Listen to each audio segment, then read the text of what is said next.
자, 안녕하세요. 임팩트 행정법 한성입니다. 자, 우리 지난 토요일 날 여러분들 2021년 지방직 7급 아침부터 날씨도 되게 쌀쌀한데 이거 보고 오시느라고 정말 고생 많으셨습니다. 아마 날씨도 지금 추워갖고 몸이 막 달달달달 떨려가지고 시험장 갔더니 막상 행정법 문제 풀어보니까 너무 어려웠죠. 제가 생각해도 솔직히 말씀드리면 제가 만약에 시험장 갔다 그러면 눈물 날 것 같습니다. 진짜 문제가 어려웠어요. 어, 먼저 난도부터 먼저 말씀을 드리면은 총론 부분은 그렇게 뭐 특별한 내용들이 별로 없었어요. 지금까지 출제됐던 그 기출 문제에서 뭐 거의 뭐 변형되는 거 없이 그냥 무난하게 출제가 됐습니다. 자, 그러면 여기서 알 수 있는 거 일단 총론에서 만약에 문제를 틀렸다 그러면 어떻게든 강론에서 여러분들이 복구를 하셨던지 혹은 되도록이면 총론 문제는 그냥 무조건 맞아야 돼요. 그러니까 요즘에 출제되는 7급 시험 문제를 보면요. 파악할 수 있는 딱 확실한 단서 하나. 총론에선 절대 틀리면 안 된다라는 거 여러분들이 꼭 명심하셨으면 좋겠습니다. 그래서 7급 준비하시는 분들은 총론만큼은 진짜 뭐라고 해야 될까요? 달달달달달달달 제대로 숙지를 하셔가지고 어떤 내용이 출제돼도 내가 틀리지 않을 만큼 좀 어느 정도는 좀 이렇게 끝까지 꼭대기까지 좀 쌓아갖고 올라가셔야 돼요. 자, 근데 문제는 뭐야? 강론이지. 강론이 진짜 계륵 같은 존재인데 문제가 어쨌든 이번 지방직 7급 시험 같은 경우는 지금 8문제가 출제가 됐어요. 강론 문제가. 그리고 그 강론 문제 중에서 기출로 커버되는 문제들이 대략 한 5문제, 6문제 충분히 기출로 커버가 됐습니다. 근데 나머지 한 2문제 정도는 솔직히 말씀드리면은 내가 기출 문제를 열심히 풀었다 하더라도 이걸 과연 맞출 수 있을까? 솔직히 저도 해설 강의를 하기 전에 저는 이제 당일날 해설지를 완성해서 보냅니다.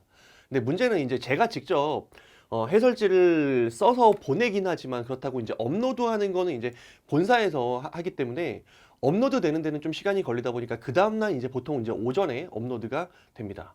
자, 그럼 어쨌든 저도 이제 시험지 나오면요 바로 해설지를 써요.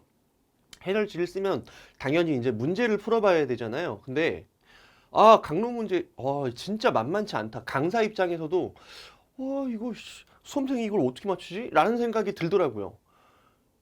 그만큼 어려웠어요. 2문제 정도는 어려웠어요. 그럼 제가 생각할 때는 솔직히 말씀드리면은 90점 이상 넘는 분들이 그렇게 많지 않을 거라고 저는 예상을 해요. 혹시라도 90점 넘으신 분들이 있죠. 물론 이제 그 모드공 그 풀 서비스 있잖아요. 거기 들어가 보니까 점수 기록하신 분들 중에서도 이제 90점 넘으신 분들이 있더라고요. 근데 그 생각은 해야 돼요. 내가 점수를 빨리 입력하는 건 그만큼 너무너무너무 잘 봤기 때문에 자신 있게 올리는 사람들이 많다라는 거예요. 그러니까 그런 거 보고 너무 쫄지 마세요. 제가 생각할 때는 90점 이상 넘는 사람들 별로 없을 거예요. 그리고 내가 항상 이 해설 강의를 할 때마다 여러분한테 요구하는, 그죠? 항상 당부해 드리는 말이 있잖아. 뭐냐? 어차피 안 되는 걸 우리가 할 수는 없어요. 10년, 20년을 한다 하더라도 잡기가 어려운 부분들이 있어. 그게 뭐야? 출제자가 그냥 틀리라고 내는 문제들이 있어요. 그런 것들은 솔직히 말씀드리면 강사들이 풀어도 어려워요. 모든 지문을 다 할 수는 없단 말이야. 저조차도 행정법과 관련된 모든 조문 법령들을 다 알지 못해요. 제가 그걸 다 알 수 있을 정도면 여기 있지 않았겠죠. 뭔가 그 국가의 힘이 될 수 있도록, 그죠? 저도 이제 공무원 시험 준비를 해서, 그죠? 뭔가 국가 행정을 읽어본다든지 뭐 이런 식으로 다른 일을 선택을 했겠죠. 그렇지 못한다는 얘기예요. 그러면 강사도 못하는 걸 수험생이 어떻게 해요? 그 현실적인 부분들을 여러분들이 좀 명확하게 따져주시고 결론부터 먼저 말씀을 드리면은 분명히 기출로 해결되는 부분이 5문제 내지 6문제 정도였단 말이야. 강론에서. 그러면 내가 그걸 완벽하게 잡고 있으면 어쨌든 강론에서 5, 6문제 정도는 맞출 수 있다는 얘기지. 그러면 강론에서 나가면 2개 내지 3개 정도로 방어할 수 있다는 얘기잖아요. 자, 그러면 그게 최선이에요.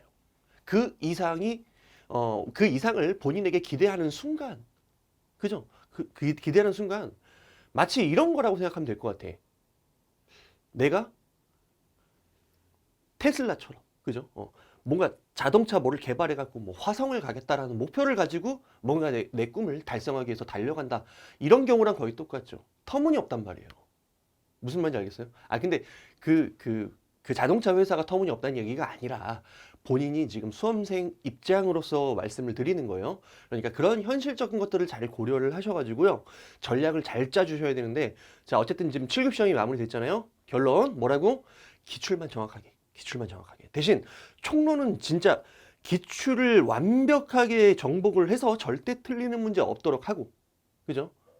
그다음에 강론에서도 기출로 최대한 방어를 해서 최대한 많이 틀리면 2개에서 3개까지 한번 방어를 해보자라는 목표를 가지고 여러분들이 달려가신다면은 이 시험 가능합니다.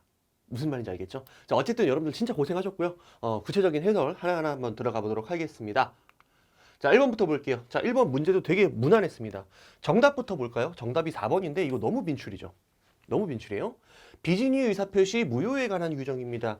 자, 이게 사인의 공법행위에 적용이 돼요, 안 돼요? 안 된다 그랬죠. 자, 여러분들이 사직서를 제출해. 이거 비진위 의사표시로 사직서 제출할 수도 있죠. 어떤 경우?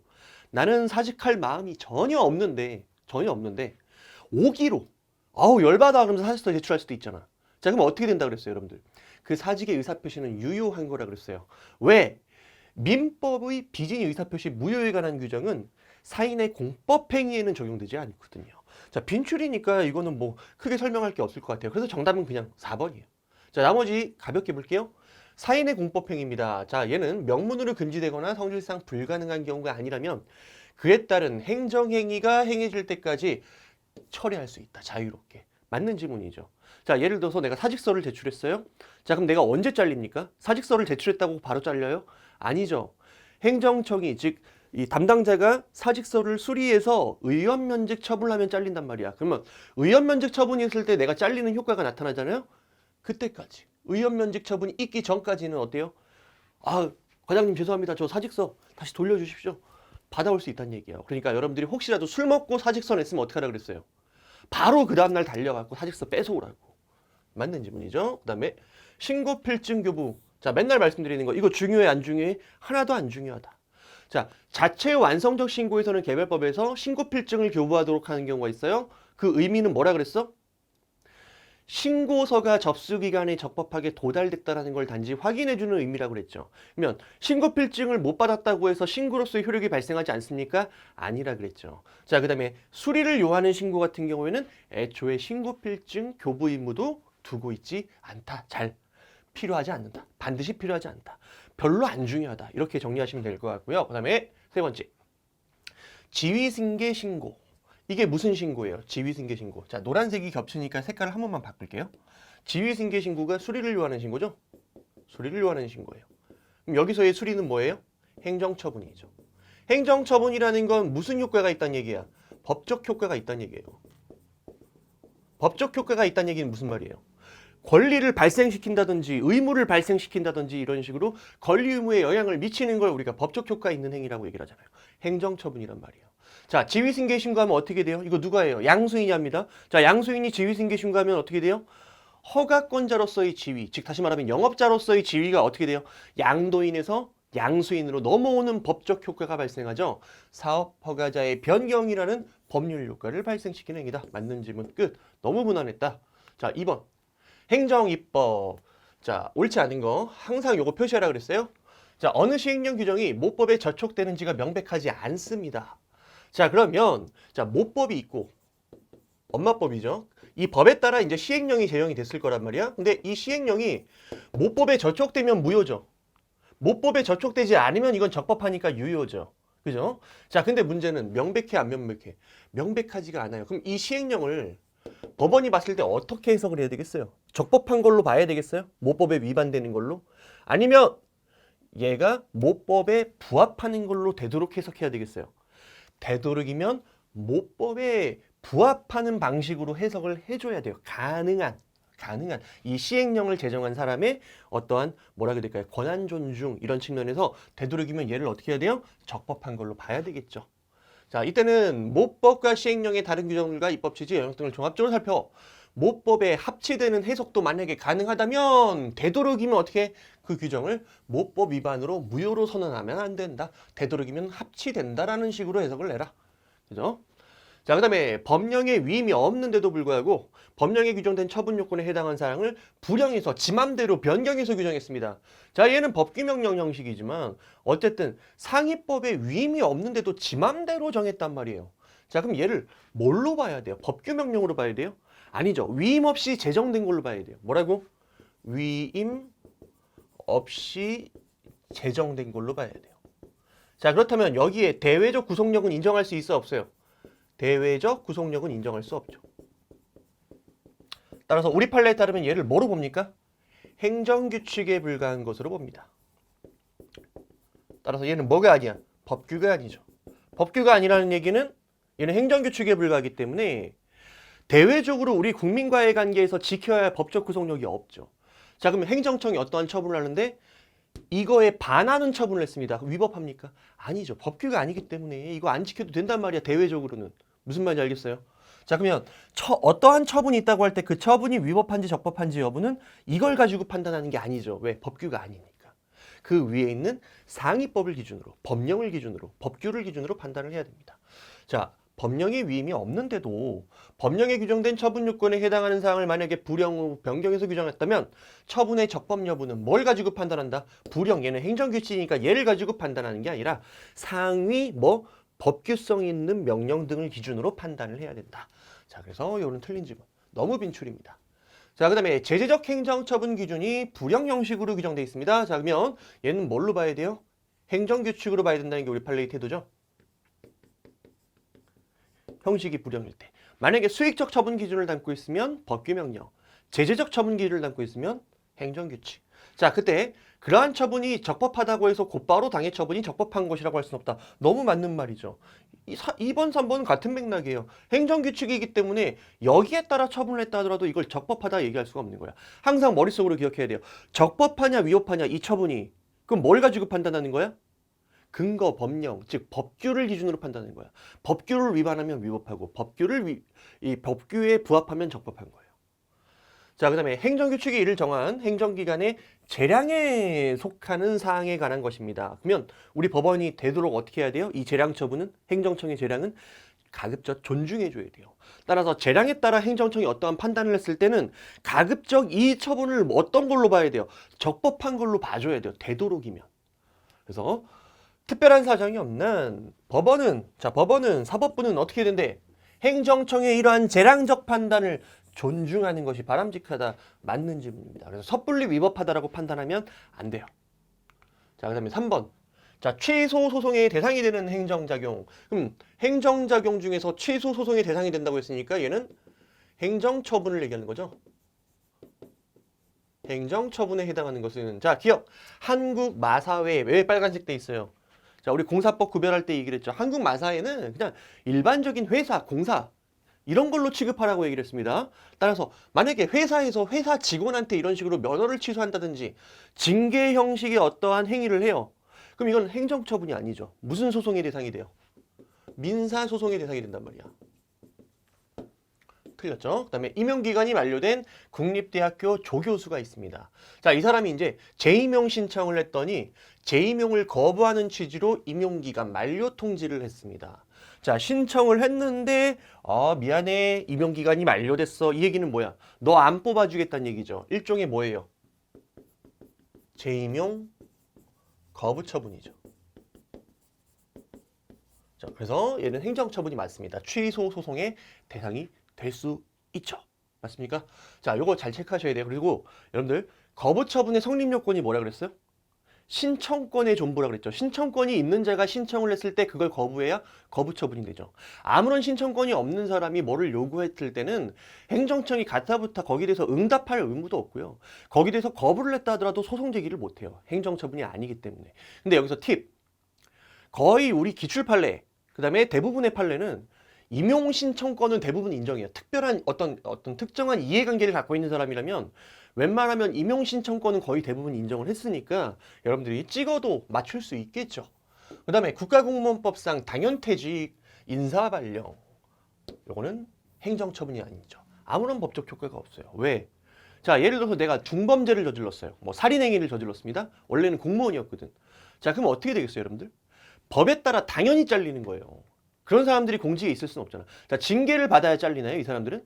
파면 해임 받아야 돼? 아니죠. 그냥 잘리는 거예요, 법에 따라서. 자, 그러면 이런 식으로 당연퇴직이 됐습니다. 내가 중대한 범죄를 저질러가지고 그걸 인사발령에 반영했다는 얘기는 무슨 말이야? 이미 법에 따라 잘린 걸 그대로 반영한 거에 불과하지 이 인사발령 때문에 잘린 게 아니잖아. 행정처분이 아니에요. 그다음에 업권 면허에 선행하는 확약인 우선순위 결정. 자, 확약은 뭐가 아니라 그랬어요? 행정행위가 아니죠. 따라서 행정행위에 인정되는 특수한 효력, 예를 들어서 공정력, 불가쟁력 이런 것도 인정되지 않는다라는 게 우리 상식이죠. 그다음에 과세관청의 소득처분에 따른 소득금액 변동통지. 물론 이 소득금액 변동통지는 상황에 따라서 행정처분일 수도 있고 아닐 수도 있습니다. 그럼 최소한 여러분들이 답은 찾을 수 있어요. 기역, 디귿, 리을. 자, 지워봐. 기역, 디귿, 리을. 안 되는 거. 기역, 디귿, 리을. 정답 몇 번이에요? 2번밖에 없죠.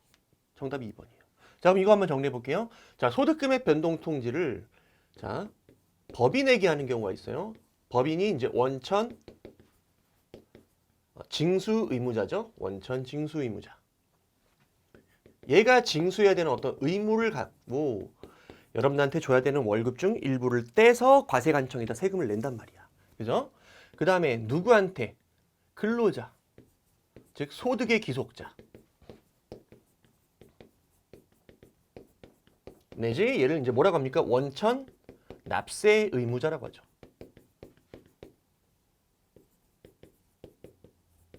자, 이렇게 각각의 소득 계획 변동 통지가 이루어지게 되면 자, 얘 같은 경우는 뭐라 그랬어요? 얘는 행정처분이에요.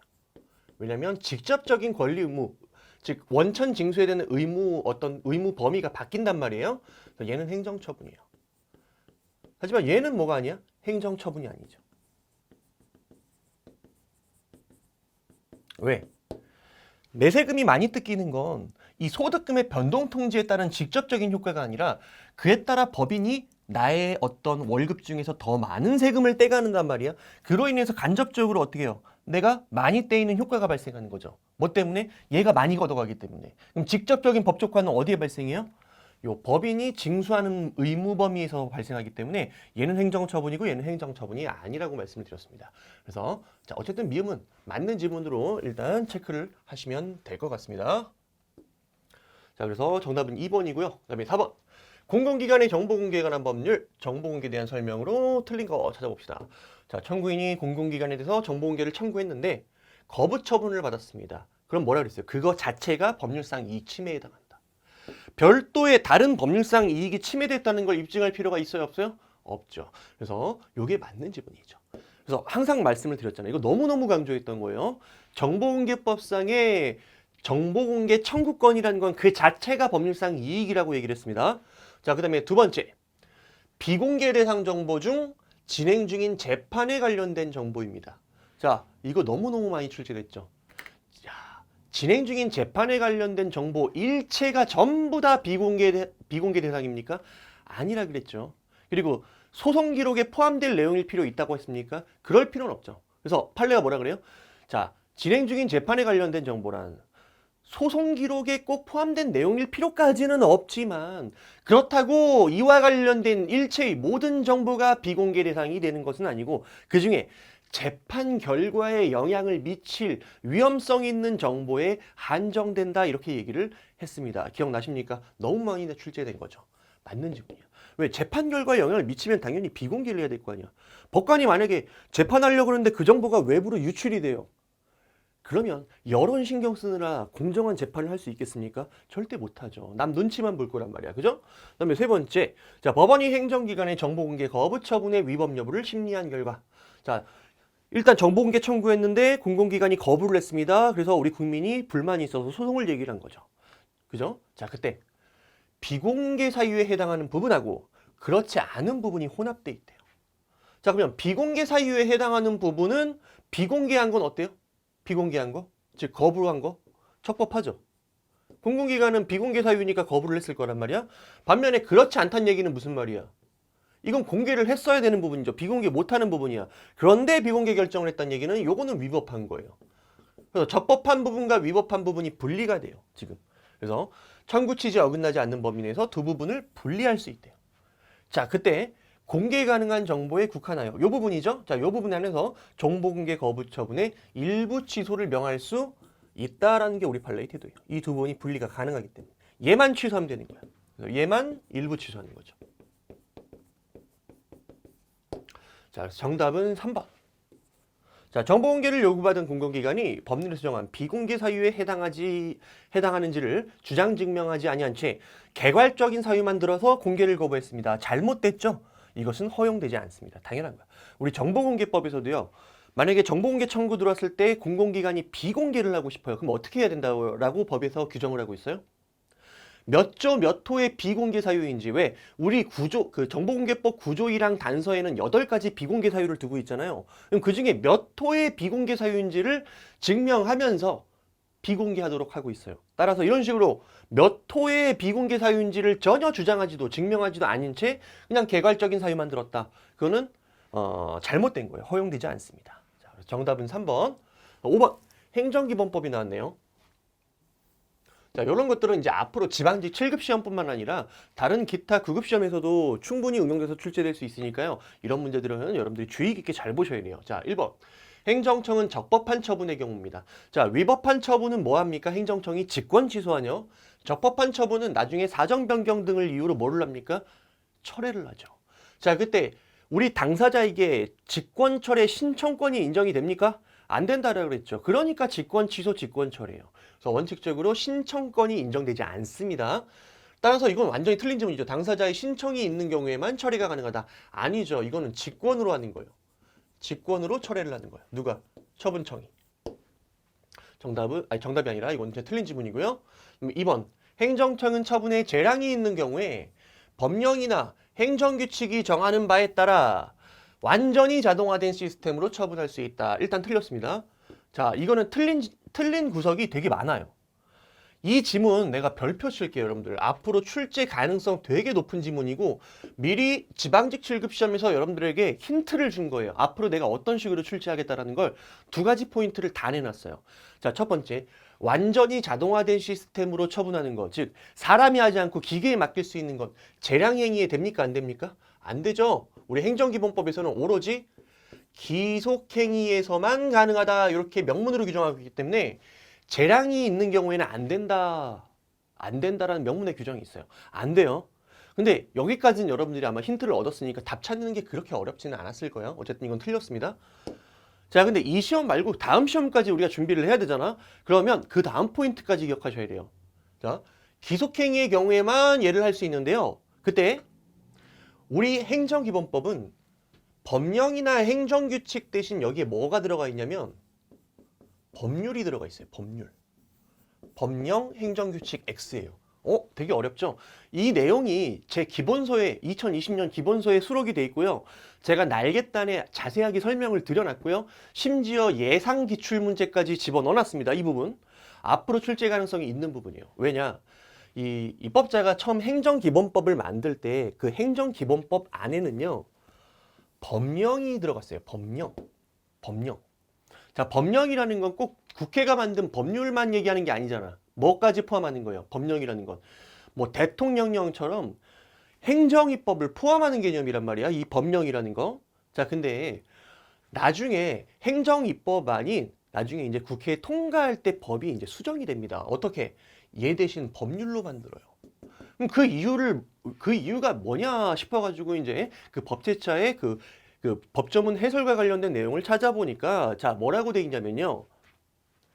아직까지는 완전히 자동화된 시스템을 행정부의 행정입법으로 맡기기에는 아직까지는 시간적인 뭐라고 해야 될까요? 시간적으로 너무 이르다라는 게 이유예요. 따라서 당장은 일단 지금 행정기본법은 2021년부터 제정된 행정기본법은 법률이 정하는 바에 따라서 자동화된 시스템으로 처분이 가능하도록 하고 추후에 나중에 법이 좀 더 이제 이 상황이 발전이 되면 법 개정 등을 통해서 법령으로도 할 수 있도록 한번 염두를 해보겠다. 자, 이런 식으로 그 이유를 달고 있어요. 그러니까 여러분들이 이런 거 나오면 틀렸다까지 체크할 수 있어야 돼요. 법률이 정하는 바에 따라 기억하셔야 돼요. 법률이 정하는 바에 따라. 물론 출제 포인트가 지금 여러 개 나왔으니까 이게 틀렸다라는 걸 이번 시험에서는 충분히 쉽게 알 수 있었을 거라고 생각이 듭니다. 자, 그 다음에 세 번째. 당사자 신청에 따른 처분은 다른 법령에 특별한 규정이 있는 경우를 빼고는 신청 당시의 법령에 따른다. 아니죠. 신청 당시가 아니라 우리는 처분시법주의죠. 처분 당시의 법령 등을 따른다.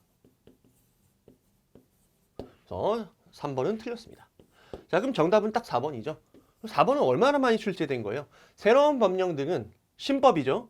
법령에 특별한 규정이 있는 경우를 제외하고 그 법령의 효력 발생 전에 완성되거나 종결된 사실 또는 법률 관계. 여기 대해서 신법을 적용하면 돼요, 안 돼요? 이미 과거에 다 끝난 사실이야. 다 끝났어. 끝났는데 갑자기 느닷없이 신법을 만들어가지고 적용을 해요. 돼야 안 돼? 안 되지. 안 됩니다. 이게 바로 뭡니까? 소급표 금지의 원칙이죠. 자, 6번 행정계획입니다. 자, 1번. 자, 아마 여러분들이 1번에서는 정확하게 이 판례의 내용을 확실히 알고 계신 분들이 과연 얼마나 있었을까? 이게 아주 제가 생각할 때 되게 생소한 판례예요. 생소한 판례. 자, 그럼 나머지 지문부터 보고 1번을 한번 볼게요. 구도시계획법상 행정청이 정당하게 도시계획 결정에 처분을 했다 하더라도 이를 관보에 게재해서 고시하지 않았습니다. 자, 이 도시계획 결정은 행정처분인데 이 행정처분으로서의 효력이 발생하려면 자, 처분의 효력 발생 요건이 뭡니까? 만약에 특정인에 대한 처분이 허가처분과 같이 그러면 그분에게 처분 문서가 도달돼야 되죠. 그 다음에 불특정 다수인을 대상으로요. 예를 들어서 도시계획 결정 같은 경우는 불특정 다수인을 대상으로 하다 보니까 어때요? 관보에 게재하는 방식, 즉 고시 형식으로 할 수밖에 없어요. 고시를 해야 효력이 발생한단 말이야. 근데 이걸 안 했대, 대외적으로. 그럼 당연히 아무런 효력이 발생하지 않겠죠. 효력 발생 요건을 갖추지 않았기 때문에. 너무 당연한 질문이고요. 그 다음에 세 번째, 행정주체가 행정계획을 위반 결정함에 있어서 어떻게 해야 됩니까? 형량명령 이론에 따라서 관계이익을 제대로 재형량해야 되겠죠. 근데 이 형량을 제대로 못했어요. 그러면 세 가지 형량하자가 발생할 수 있어요. 세 가지 유형. 그래서 이익 형량을 했는데 정당성과 객관성이 결여된 게 바로 우리가 오형량이라고 하고요. 그 외에 또 뭐가 있었습니까? 형량 혜택. 안 한 거죠. 이익 형량을. 플러스 또 뭐 있어요? 형량 흥결. 고려해야 할 요소를 빠뜨린 거. 자, 이런 걸 우리가 뭐라고 합니까? 형량하자라고 하죠. 형량하자. 그래서 형량하자가 있으면 해당 계획은 어떻게 됩니까? 위법한 계획이 되죠. 자, 맞는 질문이다. 그다음에 네 번째. 산업단지 개발계획법상 산업단지 안에 토지 소유자입니다. 자, 그럼 결론부터 볼까요? 계획의 변경을 요청할 수 있는 법규상 조리상 신청권이 있다. 이 맞는 질문인데 솔직히 말씀드리면 제가 올해 해설 강의 뭐 9가직부터 시작해갖고 9급부터 시작해갖고 와, 이 지문이 등장하지 않은 지문을 제가 본 적이 없어요. 거의. 그죠? 올해만 지금 몇 번 출제된지 모르겠고요. 제가 이 해설만 지금 몇 번째 한지 모르겠습니다. 자, 여러분들 그냥 이번엔 제가 판서를 안 하고 말씀만 드릴게요. 자, 원칙적으로 우리 국민이 계획을 바꿔달라고 할 수 있는 변경 신청권이 인정됩니까? 안 됩니까? 변경 신청권이 인정이 안 되죠. 하지만 예외적으로 진짜 내가 너무 많은 이해관계를 갖고 있어. 이 계획과 관련해서. 따라서 나의 어떤 그 계획에 따른 법률상 이익 침해가 충분히 우려되는 상황이야. 자, 그러면 그 이해관계 때문이라도 어때요? 계획 변경 신청권이 인정돼요. 자, 세 가지 유형. 계획 변경 신청권이 예외적으로 인정되는 세 가지 유형. 자, 첫 번째 어떤 경우라고 했어요? 첫 번째. 무슨 지역 내의 토지 소유자. 이거는 엄청난 고도의 이해관계를 갖고 있단 말이야. 자, 얘는 계획 변경 신청권 인정됩니다. 변경 신청권. 그 다음에 두 번째. 어떤 경우였어요? 계획 변경 신청권을 거부하는 것이 실질적으로 당해 처분을 거부하는 결과가 되는 경우. 대표적으로 폐기물 처리업 이 계획서 제출해서 적정 통보받았던 사람이죠. 그 사람이 이제 나중에 폐기물 처리업 허가를 받으려면 국토의 계획 및 이용에 관한 법률상 국토계획이 변경이 돼야 되는데 이게 선행이 돼야 되는데 그죠? 그때는 예외적으로 어때요? 계획 변경 신청할 수 있다라는 지문이 있었고 그 다음에 마지막에 도시계획 시설 결정의 이해관계인 도시계획 시설 결정의 이해관계인이란 말이야. 근데 그 시설 결정의 이해관계인이라는 건 결국엔 대부분 어떤 사람들이에요? 토지 소유자란 말이야. 토지 소유자. 자, 그래서 세 가지 경우에는 계획 변경 신청권 인정됐으니까 별 문제 없이 정답은 1번으로 체크를 해주시면 되겠습니다. 그럼 1번은 이제 알고 넘어가시면 되는 거야. 도시관리계획 결정 고시와 도면에 특정 도시가 도시관리계획에 포함되지 않았음이 명백합니다. 자, 그럼 여기는 계획 대상 지역에 포함되어 있지 않은 지역이야. 자, 그런데 도시관리계획을 집행하기 위한 후속계획이나 처분에서 애초에 얘는 도시관리계획 지역이 아닌데 그 토시가 도시관리계획에 포함된 것처럼 표시가 됐습니다. 잘못됐죠? 자, 이때 우리 판례는 이렇게 얘기를 합니다. 당연무효다. 당연무효다. 정답은 1번이다.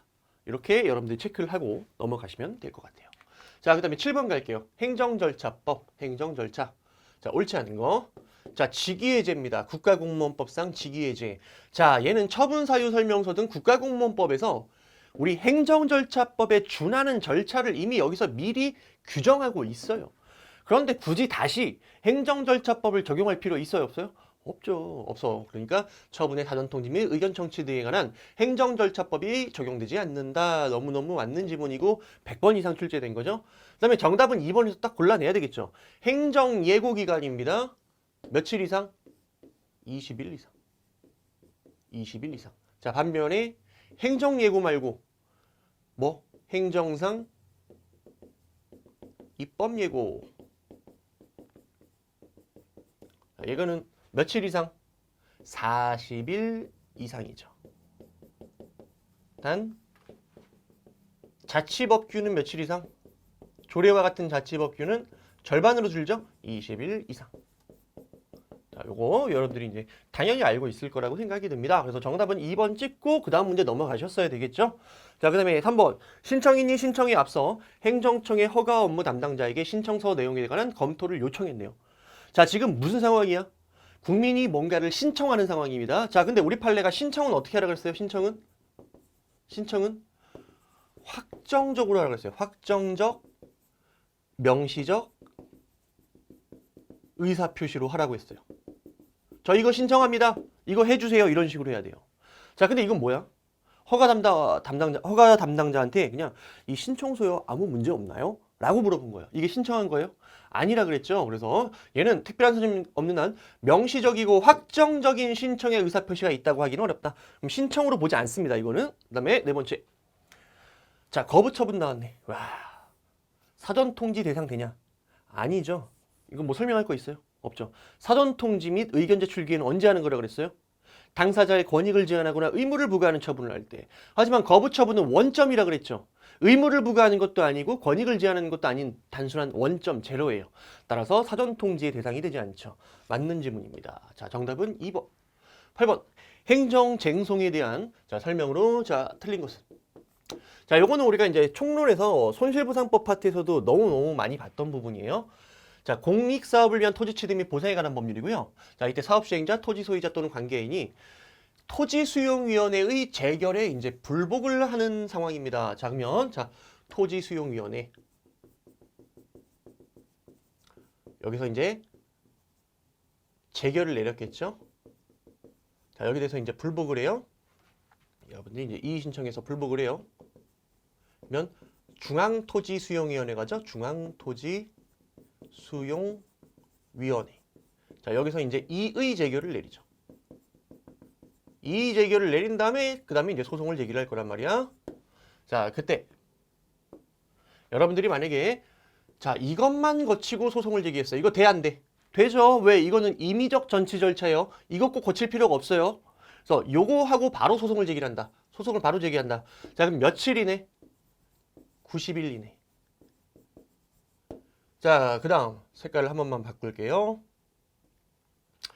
중앙토지수용위원회 이의 재결, 얘가 이제 행정심판이죠. 심판 재결이죠. 이거를 거친 다음에 소송을 제기할 때는 며칠 이내에 소송을 제기하면 됩니까? 60일 이내죠. 60일 이내. 그래서 90일, 60일. 90일, 60일. 자, 이걸 체크해 주시면 되는데요. 자, 이거는 우리가 이제 총론에서도 많이 봤던 지문이다 라고 보시면 될 것 같아요. 그래서 90일, 60일. 자, 해당 행위를 계속하면 회복하기 곤란한 손해를 발생시킬 우려가 있는 경우에 행위의 전부나 일부의 중지를 요구할 것을 요구하는 소송은 지방자치법상 주민소송의 유형의 종류로 규정하고 있다. 맞는 지문이죠. 이게 바로 뭐예요? 어떠한 행위의 중지를 요구하는 중지. 아이고.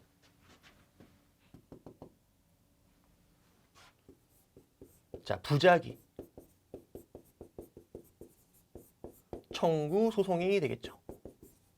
자, 그래서 맞는 지문이에요. 맞는 지문이에요. 그래서 우리가 이 지방자치법상의 주민소송의 유형을 보시면 자, 요런 게 있어요. 방금처럼 해당 행위를 계속하면 회복하기 어려운 손해가 발생할 우려가 있는데 이거를 계속하려고 그래? 그럼 어떻게? 중지 요구하는 거예요. 부작위 청구 소송.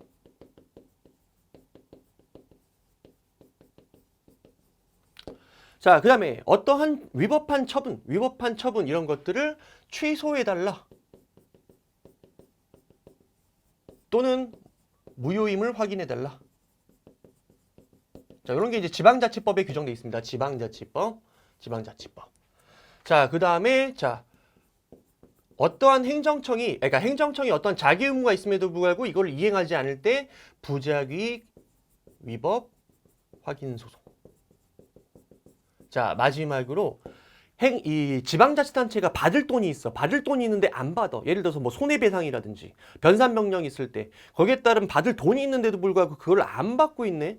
자, 이거 빨리 받아야 우리 지방재정으로 충원을 시킬 수 있잖아. 자, 그때 할 수 있는 게 이제 손해배상 청구 소송.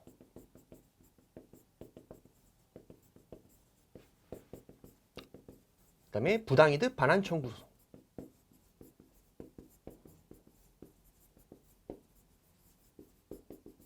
자, 이러한 유형들이 어디에 있다? 지방자치법상 주민소송의 유형으로 규정되어 있다라는 거 체크하시면 될 것 같고요. 자, 그 다음에 세 번째, 지방자치단체의장은 직무이행명령에 이의가 있습니다. 자, 그때 직무이행명령에 이의가 있으면 대법원에 소를 제기할 수 있다. 맞는 지문이죠. 15일 이내에 대법원에 소를 제기할 수 있으며, 자, 이 경우 지방자치단체가 지금 이 지방자치단체의장이 지금 직무이행 명령을 지금 받은 상황이잖아요. 그 상황이란 말이야. 그럼 그때 이거를 하기 싫다.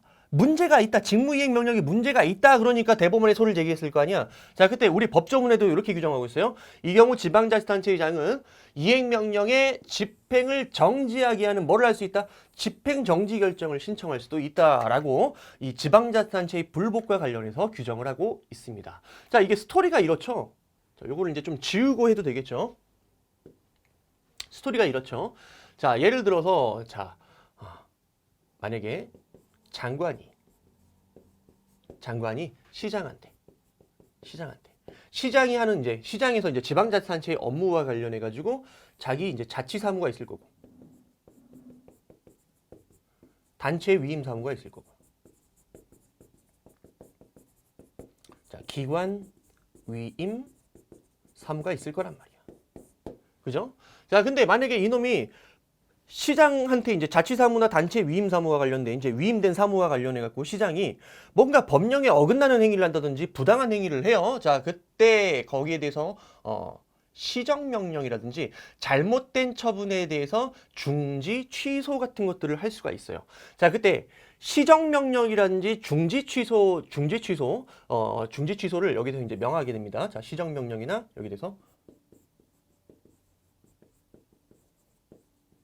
어떠한 처분의 중지 내지 취소를 하게 돼요. 자, 이렇게 그때 이제 자치사무와 관련해서는 오로지 이제 위법의 하나입니다. 왜? 내 사무니까. 지방자치단체. 얘가 이제 위법할 때 시정명령할 수 있지만 부당하다고 해갖고 시정명령할 수는 없겠죠. 왜냐면 여기는 국가고 여기는 지자체란 말이야. 그럼 지자체의 권한을 보장하기 위해서는 자치사무에서는 이제 위법에 한해서만 시정명령의 대상이 될 수가 있습니다. 반면에 단체 위임사무는 이게 지자체 사무이기도 하지만 누구 사무이기도 해요? 국가 사무이기도 하단 말이야. 자, 그러다 보니까 이제 위법한 경우라든지 부당한 경우에도 자, 가능이 합니다. 자, 근데 만약에 그럼에도 불구하고 요놈이 이제 시정명령이라든지 이런 것들을 이행하지 않아요. 이 시정명령을 이행하지 않아요. 자, 그러면 뭐로 넘어갈 수 있어요, 여러분들? 자, 색깔 다시 한번 봐요. 직무이행명령을 할 수 있어요. 직무이행명령. 근데 문제는 직무이행명령은 자치사무에서 가능합니까? 불가능합니까? 불가능하고요. 우리 판례에 따르면 요 기관이임사무와 관련해서만 뭐가 가능하다? 직무이행명령이 가능합니다.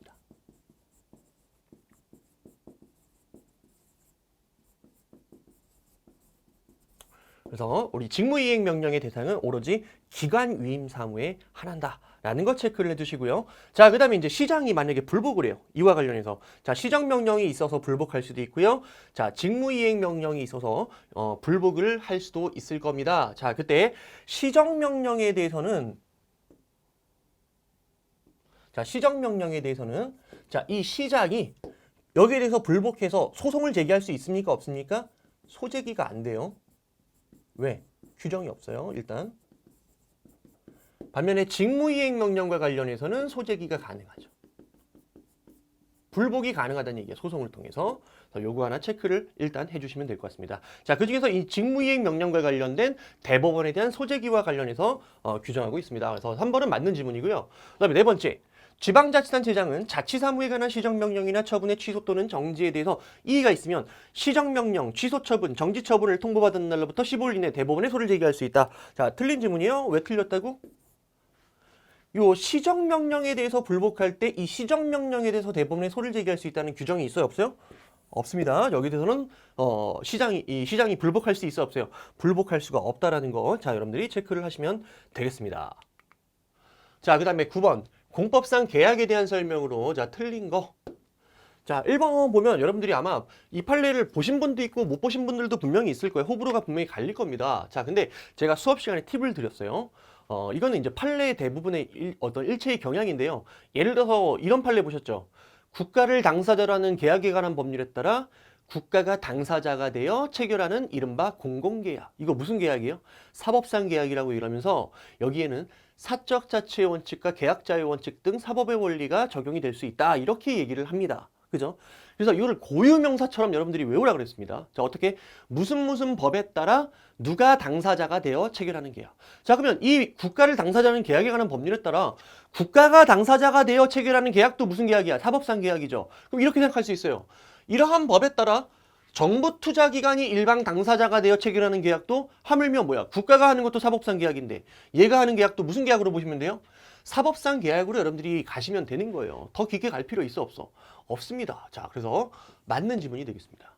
그래서 무슨 법, 근거법이 나오고요. 그 근거법에 따라 누가 일방 당사자가 되어 체결하는 계약 하면은 여기로 가세요.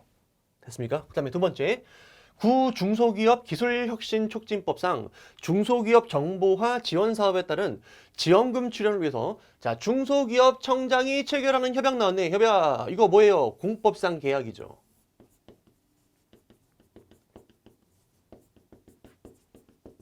얘는 나와 있네요.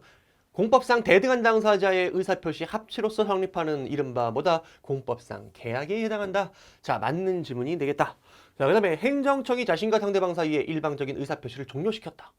자, 3번을 풀기 전에 4번부터 한번 가볼게요. 4번부터. 공법상 계약의 한쪽 당사자가 다른 당사자를 상대로 효력을 다투거나 이행을 청구하는 소송입니다. 계약의 효력과 관련된 소송이죠, 지금. 공법상 계약. 이거 무슨 소송이에요, 여러분들? 결론? 항상 문제를 풀 땐 여러분들이 이게 함정인지 아닌지를 맨날 걱정하면서 다 풀면 안 돼. 일단 주어 찾아요. 키워드 찾고 서술을 보는 거야. 그래서 별 문제 없으면 정답 찍고 넘어가셔야 돼요. 그런데도 불구하고 정답이 안 풀린다. 그때 다 정독을 하는 거지. 결론 가는 거야. 무슨 소송? 당사자 소송. 맞는 지문이 되는 거야. 일단. 뭐 중간에 있는 말을 지금 신경 쓸 필요가 없죠. 왜? 나중에 보시면 아시겠지만 문제를 풀어보면 답이 아무 문제 없이 나온단 말이야. 자, 중간에 보시면 뭐 예를 들어서 손해배상, 구체적인 산정 방법, 금액에 국한되는 등 특별한 사정이 없는 한 당사자 소송이라고 돼 있어요. 왜? 손해배상 소송 같은 경우 무슨 소송이에요? 민사소송이니까 이런 거 빼고 일반적으로 공법상 계약과 관련된 소송은 무슨 소송? 당사자 소송이다. 이게 맞는 지문이야. 계약의 효력과 관련해서. 근데 문제는 자, 문제점. 자, 공법상 계약을 체결했어요.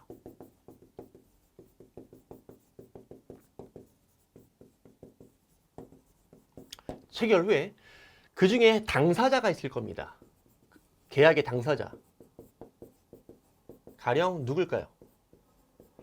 지자체가 되겠죠? 대표적인 우리 공법상 계약의 대표적인 사례가 이거잖아. 지방 전문직 내지 계약직 공무원 채용 계약. 이게 이 공법상 계약이란 말이야.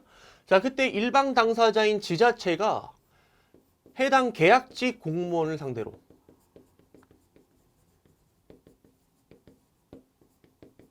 예를 들어서 계약 해지 의사 표시를 했습니다. 계약 해지 의사 표시.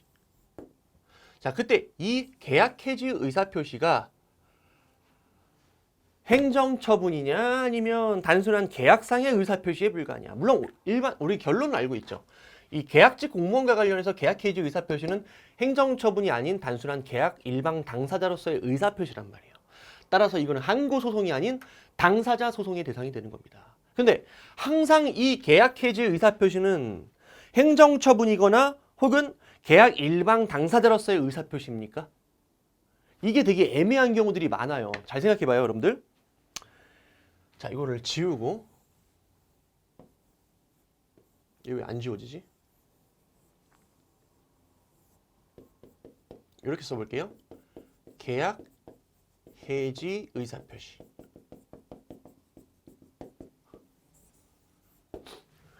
원래 행정처분이라는 건 이런 거죠, 여러분들. 행정처분이라는 건 행정청이 우월적인 지위에서 일방적으로 결정하는 권력행위예요. 즉, 여러분들은 항상, 이 국민은 항상 어떤 지위에 있어요? 의뢰 지위에 있죠. 그죠? 예를 들어 개인 택시 운송사업면허. 시장님, 개인 택시 운송면허 저한테 한번 내주십시오. 그러면 시장님이 뭐라 그래요? 한번 검토해 볼게. 공익과 사익을 비교 형량해서 내줄지 말지를 한번 결정해 볼게. 자, 그러면 내가 개인 택시 운송사업면허를 받을 수 있는지 없는지는 결국엔 누가 다 결정해요? 시장님이 결정한단 말이야. 우월적인 지위에서 주느냐 마느냐에 따라 나의 법적 지위가 바뀌어요. 이런 게 바로 뭐라고 그랬어요? 행정처분이란 말이야. 자, 근데 계약 해지 의사표시는 원래가 일방적이에요.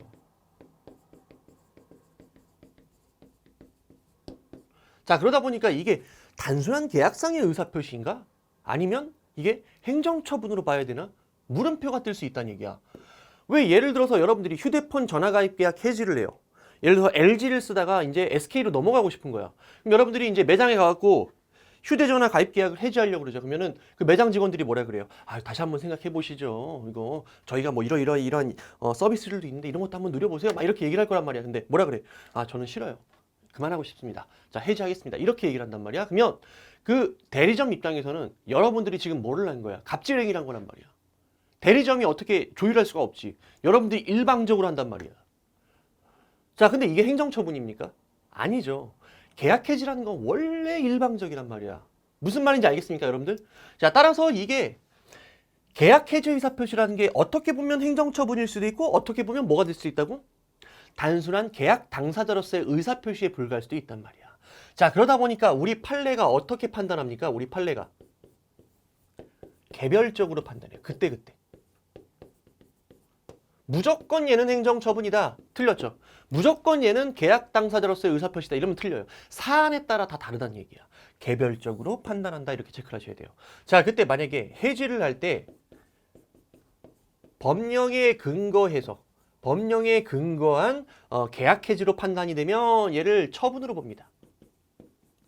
그럼 당연히 이제 항고 소송의 대상이 되겠죠. 자, 반면에 계약에 근거해서 예를 들어서 계약서를 작성할 때 그 계약서에 이러이러이러한 사유가 있으면 일방 당사자가 계약을 해지할 수 있다 이런 식으로 계약 조항에 근거해서 계약을 해지하게 됩니다. 자, 그러면 얘는 처분이 아닌 걸로 봅니다. 그럼 얘는 이제 당사자 소송으로 가셔야 되겠죠. 만약에 이게 공법상 계약이라면. 그래서 일단 케이스 바이 케이스로 판단한다. 자, 이게 뭐라고 되어 있습니까? 행정청이 자신과 상대방 사이의 법률 관계를 일방적인 의사표시로 종료시켰다. 원래 계약이 일방적으로 종료시키는 거예요. 상대방이. 하기 싫은 사람이.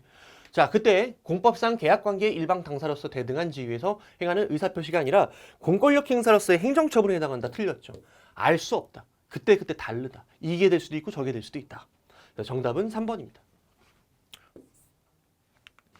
자, 10번. 국가배상에 대한 설명으로 옳지 않은 것은 자, 공무원이 고의 또는 과실로 그에게 부과된 직무상 의무를 위반했습니다. 자, 그렇다 하더라도 국가는 그러한 직무상 의무 위반과 피해자가 입은 손해 사이에 상당 인과관계가 인정되는 범위 내에서만 배상 책임을 진다. 이거는 민사관계든 그다음에 국가배상법이 적용되는 사안이든 이건 어느 경우나 마찬가지야. 손해배상은 그 가해행위와 인과관계에 있는 범위 내에서만 받을 수 있는 거예요. 얘 때문에 내가 이런 피해를 입었다 이렇게 주장하는 거지. 그죠?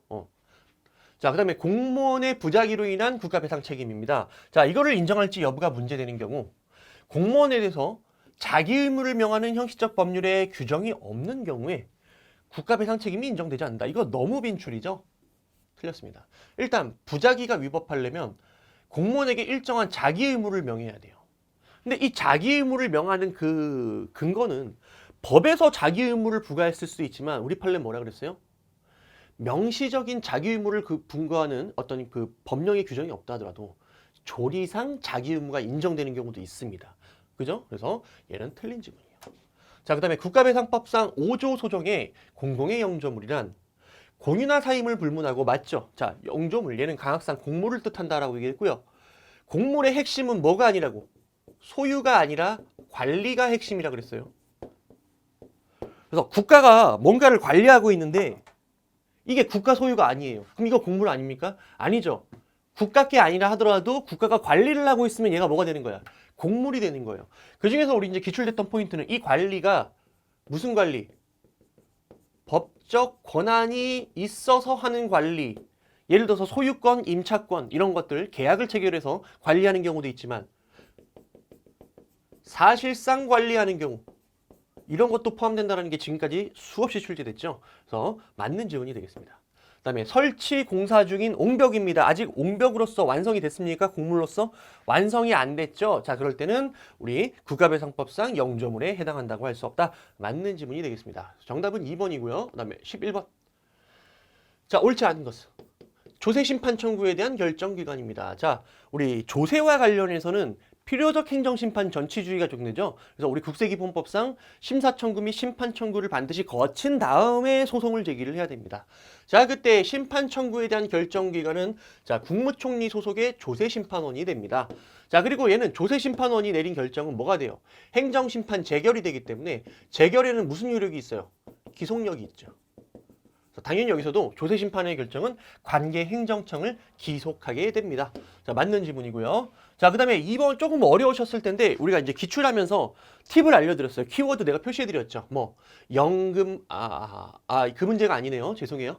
내가 지금 정신없이 달려가다 보니까 다른 문제로 착각을 했습니다. 자, 2번 이게 너무너무 민출이에요. 그죠? 요게 키워드죠.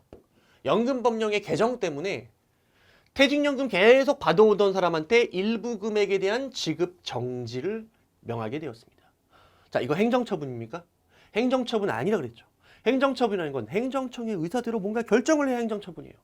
근데 얘는 행정청이 주고 싶어도 법이 개정돼서 줄 수가 없는 거야. 뭐 때문에 그런 거야? 이거는 행정청의 어떤 의사적 판단 때문에 그런 거야? 아니, 법 때문에 그런 거죠. 법 때문에. 따라서 얘는 행정처분이 아니야. 이 지급정지는 행정처분이 아니에요. 따라서 여기에 대한 소송은 무슨 소송이에요? 항고소송이 아니라 당사자 소송이다. 자, 그래서 정답은 2번이에요. 그래서 여기서 이제 끝내셨어야 될 것 같고요. 근데 3번, 4번이 너무 쉬워요. 보면 자, 뭔가 그 조세 부과의 근거 규정이 위헌 결정 났습니다. 그 이후에 그 법을 적용해서 조세 채권 집행을 위한 체납 처분을 시행했대요. 뻔히 헌법재판소에서 그 법을 적용하지 말라고 위헌을 결정했는데 후속 처분을 하고 있네요. 이건 위헌 결정의 기속력에 명백히 반하는 행위죠. 따라서 얘는 당연 무효가 됩니다. 그래서 위헌 결정 이전의 행정처분은 원칙적으로 취소 사유, 위헌 결정 이후의 후속 집행은 당연 무효. 끝. 세무조사가 위법하네요. 자, 그러면 그에 기초한 과세처분은 당연히 위법한 겁니다. 맞는 지문. 자, 12번 경찰관 직무집행법입니다. 자, 경찰관은 불신 검문과 관련해서 물어보네요. 자, 경찰관은 이미 행해진 범죄나 행해지려고 하는 범죄 행위에 관한 사실을 안다고 인정되는 사람. 이 사람이 목격자 같아요? 그럼 어떻게 할 수 있어요? 정지시켜 질문할 수 있습니다. 자, 근데 이 사람이 지금 꼭 범죄자가 아니잖아, 지금. 범죄 목격자일 수 있어요. 예를 들어서 교통사고가 나가지고 그 주변에서 그 교통사고 뺑소니 어떤 그 상황을 목격한 사람이 있을 거 아니야. 그럼 그 사람한테 지금 질문을 하는 거란 말이야, 정지시켜서. 자, 근데 이 사람은 신체 구속할 수가 있어요? 그건 당연히 안 되겠죠, 여러분들. 자, 질문을 받은 사람은 형사소송법에 관한 법률에 따르지 않고는 신체를 구속당하지 않습니다. 그리고 그 의사에 반해서 답변을 강요하지도 않습니다. 왜? 얘는 지금 피고인 피의자에 대한 강제 수사가 아니잖아요. 그죠? 맞는 질문이다. 자, 그다음에 이제 보호조치와 관련돼서 나왔습니다. 자, 보호조치. 자, 구호 대상자가 휴대하고 있는 무기, 흉기. 자, 이런 거 뭐 할 수 있어요? 영치할 수 있죠. 임시로 영치할 수 있습니다. 경찰관서에. 자, 그리고 그 위험성 있는 사람은 어떻게 할 수 있어요? 보호 조치를 할 수가 있죠. 그래서 이 경찰관 직무집행법 7조 2항에서는 이 보호 조치, 그러니까 인적인 보호 조치, 그 다음에 사망에서는 위험한 물건, 흉기 등에 대한 경찰 관서의 영치, 요거를 규정을 하고 있습니다. 그 중에 이제 사망과 관련된 부분인데요. 자, 위험한 물건에 대해서 이제 영치를 한다. 근데 이거를 장기간 영구적으로 영치할 수는 없겠죠. 왜? 이건 완전히 소유권을 뺏어버리는 거니까 10일을 초과할 수 없다라고 되어 있습니다. 10일을 초과할 수 없다. 자, 체크해주세요. 10일을 초과할 수 없다. 그다음에 플러스 하나. 자, 일반적인 신체에 대한 보호 조치, 즉 경찰 간서에 보호 조치를 할 때, 자, 얘는 또 몇 시간? 24시간을 초과할 수 없습니다. 됐습니까? 그래서 요거 영치는 10일 초과 못하고요. 얘는 24시간 초과 못한다. 두 가지 체크를 해주시면 될 것 같아요. 그다음에 세 번째, 경찰관 직무집행법 6조예요. 자, 6조의 제목이 이렇게 돼 있어요. 범죄의 예방과 제지예요. 그래서 법조문을 읽어보시면 뭐라고 돼 있냐면 이렇게 돼 있어요. 범죄행위가 목전에 행해지려고 할 때. 자, 그러면 범죄행위가 아직 이루어지지는 않은 상황이지. 지금 범죄행위가 이루어지려는 찰나예요. 그럼 실행에 착수 전이죠. 범죄행위 실행에 착수 전. 거기에 대해서 뭐 할 수 있다? 제지행위, 예방행위로서의 제지행위를 할 수 있다. 이렇게 법을 규정하고 있습니다. 법에서는 뭐에 대해서만 규정하고 있어? 목전에, 실행에 착수 전. 자, 법에서는 실행 착수 전. 여기 대해서 예방 차원에서 뭐를 할 수 있다? 경찰관이 제지행위를 할 수 있다. 이렇게 법문에선 규정을 하고 있습니다. 하지만 얘를 고지고대로 해석해요. 그냥 사람이. 너무 이제 꽉 막혀 있는 사람이야. 경찰이. 법조문을 딱 봤더니 그런 거야. 실행에 착수 전에 이걸 예방하기 위해서 제지할 수 있대. 자, 근데 이제 범죄자가 실제로 범죄 행위를 실행에 착수를 했습니다. 범죄 행위를 시작을 했어요. 예를 들어서 뭐 택시 운전사를 막 이 술에 취한 사람이 택시 운전사를 막 도로에 막 끌어내려갖고 막 두드려 패는 그 뉴스 본 적 있어요? 진짜 분노가 치밀더라고. 자, 그런 식으로 사람을 막 두드려 패고 있어요. 자, 경찰관이 왔습니다. 경찰관이 왔어요. 근데 경찰관이 이래. 아, 우리 경찰관 직무집행법 6조에서는요. 실행 착수 전에 예방 차원에서만 제지할 수 있고요. 이미 지금 택시 운전기사를 때리고 있는, 즉 범죄행위가 실행에 착수한 이후에는 이걸 제지할 수 있는 근거 규정이 없습니다. 따라서 죄송합니다. 저희는 어떻게 할 수가 없어요. 그래서 경찰관이 예를 들어서 딱 팔짱 끼고 바라봅니다. 이거 어때요? 말도 안 되는 거죠. 이거는 말도 안 되는 거야. 그러니까 우리 법원이 뭐라고 해석을 합니까? 야, 법문에서는 경찰관의 경고나 제지가 실행에 착수 전 예방 차원에서만 할 수 있다고 되어 있지만 당연히 논리적으로 어때? 자, 실행 착수 후에도 여기에 대해서 범죄 행위의 제지가 가능하다. 자, 요렇게 얘기하는 게 우리 판례의 태도예요. 이거 논리적으로 너무 당연하잖아. 그래서 자, 범죄 행위가 난 실행에 착수 전이든 범죄 행위 후에, 즉 계속되고 있는 상황이든 어느 경우든 그 진압을 위해서 행해질 수 있다. 이렇게 얘기를 해야 돼요. 어느 경우든. 됐습니까? 그래서 정답은 3번이 되겠습니다. 자, 그 다음에 보호조치가 필요한 피구호자에 해당하는지. 자, 이 사람이 예를 들어서 술을 먹고 쓰러져 있어요. 쓰러져 갖고 지금 한겨울이야. 12월, 1월이야. 잠깐 놔두면 얼어 죽을 것 같아요. 그럼 어떻게 해야 돼, 경찰관이? 보호조치가 필요하다고 생각해서 이 피구호자를 어떻게 해야 돼요? 보호조치에 들어가야 되겠죠. 무슨 말인지 알겠습니까? 자, 근데 그 주변에 만약에 가족이 있어요. 옆에 가족이 있는데 굳이 이 사람을 경찰관서에 끌고 가고 보호조치를 해야 되겠습니까? 아니죠. 우리 경찰관 직무집행법은 항상 뭔가 우리 국민의 신체와 관련돼 있는 업무를 맡다 보니까 우리 국민의 입장에서는 그 경찰권의 발동이 우리 국민의 기본권, 즉 신체의 자유를 침해할 여지가 있단 말이야. 그러니까 입법자가 경찰관 직무집행법을 만들 때는 비례의 원칙을 항상 염두에 두고 이 법을 만들어요. 비례 원칙. 비례 원칙이 바로 뭐예요? 여러 가지 수단이 있어. 행정청이 선택할 수 있는 여러 가지 수단이 있으면 그중에서 피해가 최소화되는 수단을 선택해라. 다시 말하면 피해를 입히지 않는 더 적절한 수단이 있으면 그걸 선택하라는 얘기예요. 그걸 해야 되고 이건 하지 마라. 자, 피구호자에 해당하는지를 판단하는데 만약에 피구호자의 가족 등에게 피구호자를 인계할 수 있는 상황이야. 옆에 가족이 있어. 그럼 어떻게 하면 돼요? 이때도 굳이 보호 조치를 해야 된다 이 얘기야? 아니지. 그분한테 인계를 하고 가족한테 인계를 하고 안 되면 어떻게 하면 됩니까? 보호 조치를 해야 되는 거야. 이게 안 될 때. 무슨 말인지 알겠습니까? 그래서 자, 피구호자의 가족 등에게 피구호자를 인계할 수 있다면 특별한 사정이 난 경찰관서에 피구호자를 보호하는 것은 허용되지 않습니다. 이게 맞는 질문이에요. 이건 저는 실제로 실화가 있어요. 제가 옛날에 그거 알아요? 과일 소주 뭐였냐면은 근데 갑자기 이름 생각나네. 그러니까 제가 이제 술을 입에 못 대요. 그러니까 소주가 제일 많이 마셔보면 이제 그러니까 제일 많이 마셔본 기록은 아니고 보통 내가 언제 취하냐 보면 한 3잔 정도 마시면 취해요. 그래서 저는 거의 뭐 1년 중에 술 먹는 날이 거의 없어요. 술을 그냥 못 먹어요. 근데 이제 언제 한번 그 뭐 자몽의 이슬인가 그거 있죠. 그런 게 이제 나왔었어요. 나왔는데 그 친구 권유로 몇 잔을 마셨더니 이거 먹을 만한 거야. 먹을 만한 거야. 그래갖고 먹었는데 생각보다 안 취해요. 그래서 내가 갑자기 어깨가 이만큼 커졌어. 와, 나도 이제 술 먹을 수 있구나. 나도 이제 드디어 이제 알코올 쓰레기에서 탈출할 수 있겠구나 생각을 해갖고 신나게 한 병을 마셨습니다. 마셨으면 어떻게 되겠어요? 사람이 당연히 취하죠. 이게 은근히 취해요. 취하고 나니까 이때부터 술을 먹는 거야. 내가 주량이 돼서 술을 먹는 게 아니라 그냥 취해버렸어요. 그래서 그때 이제 술 먹은 게 어디였냐면 경복궁 근처였거든요. 경복궁 근처에 이제 그 시장이었는데 그 친구랑 둘이서 앉아갖고 술 먹었는데 제 술이 이제 너무 취한 거예요. 취해가지고 야, 괜찮아. 나 집에 갈 수 있어. 근데 내 친구도 취했으니까 지도 이제 힘든 거야. 그러니까 나를 이제 택시에 태워고 보냈어요.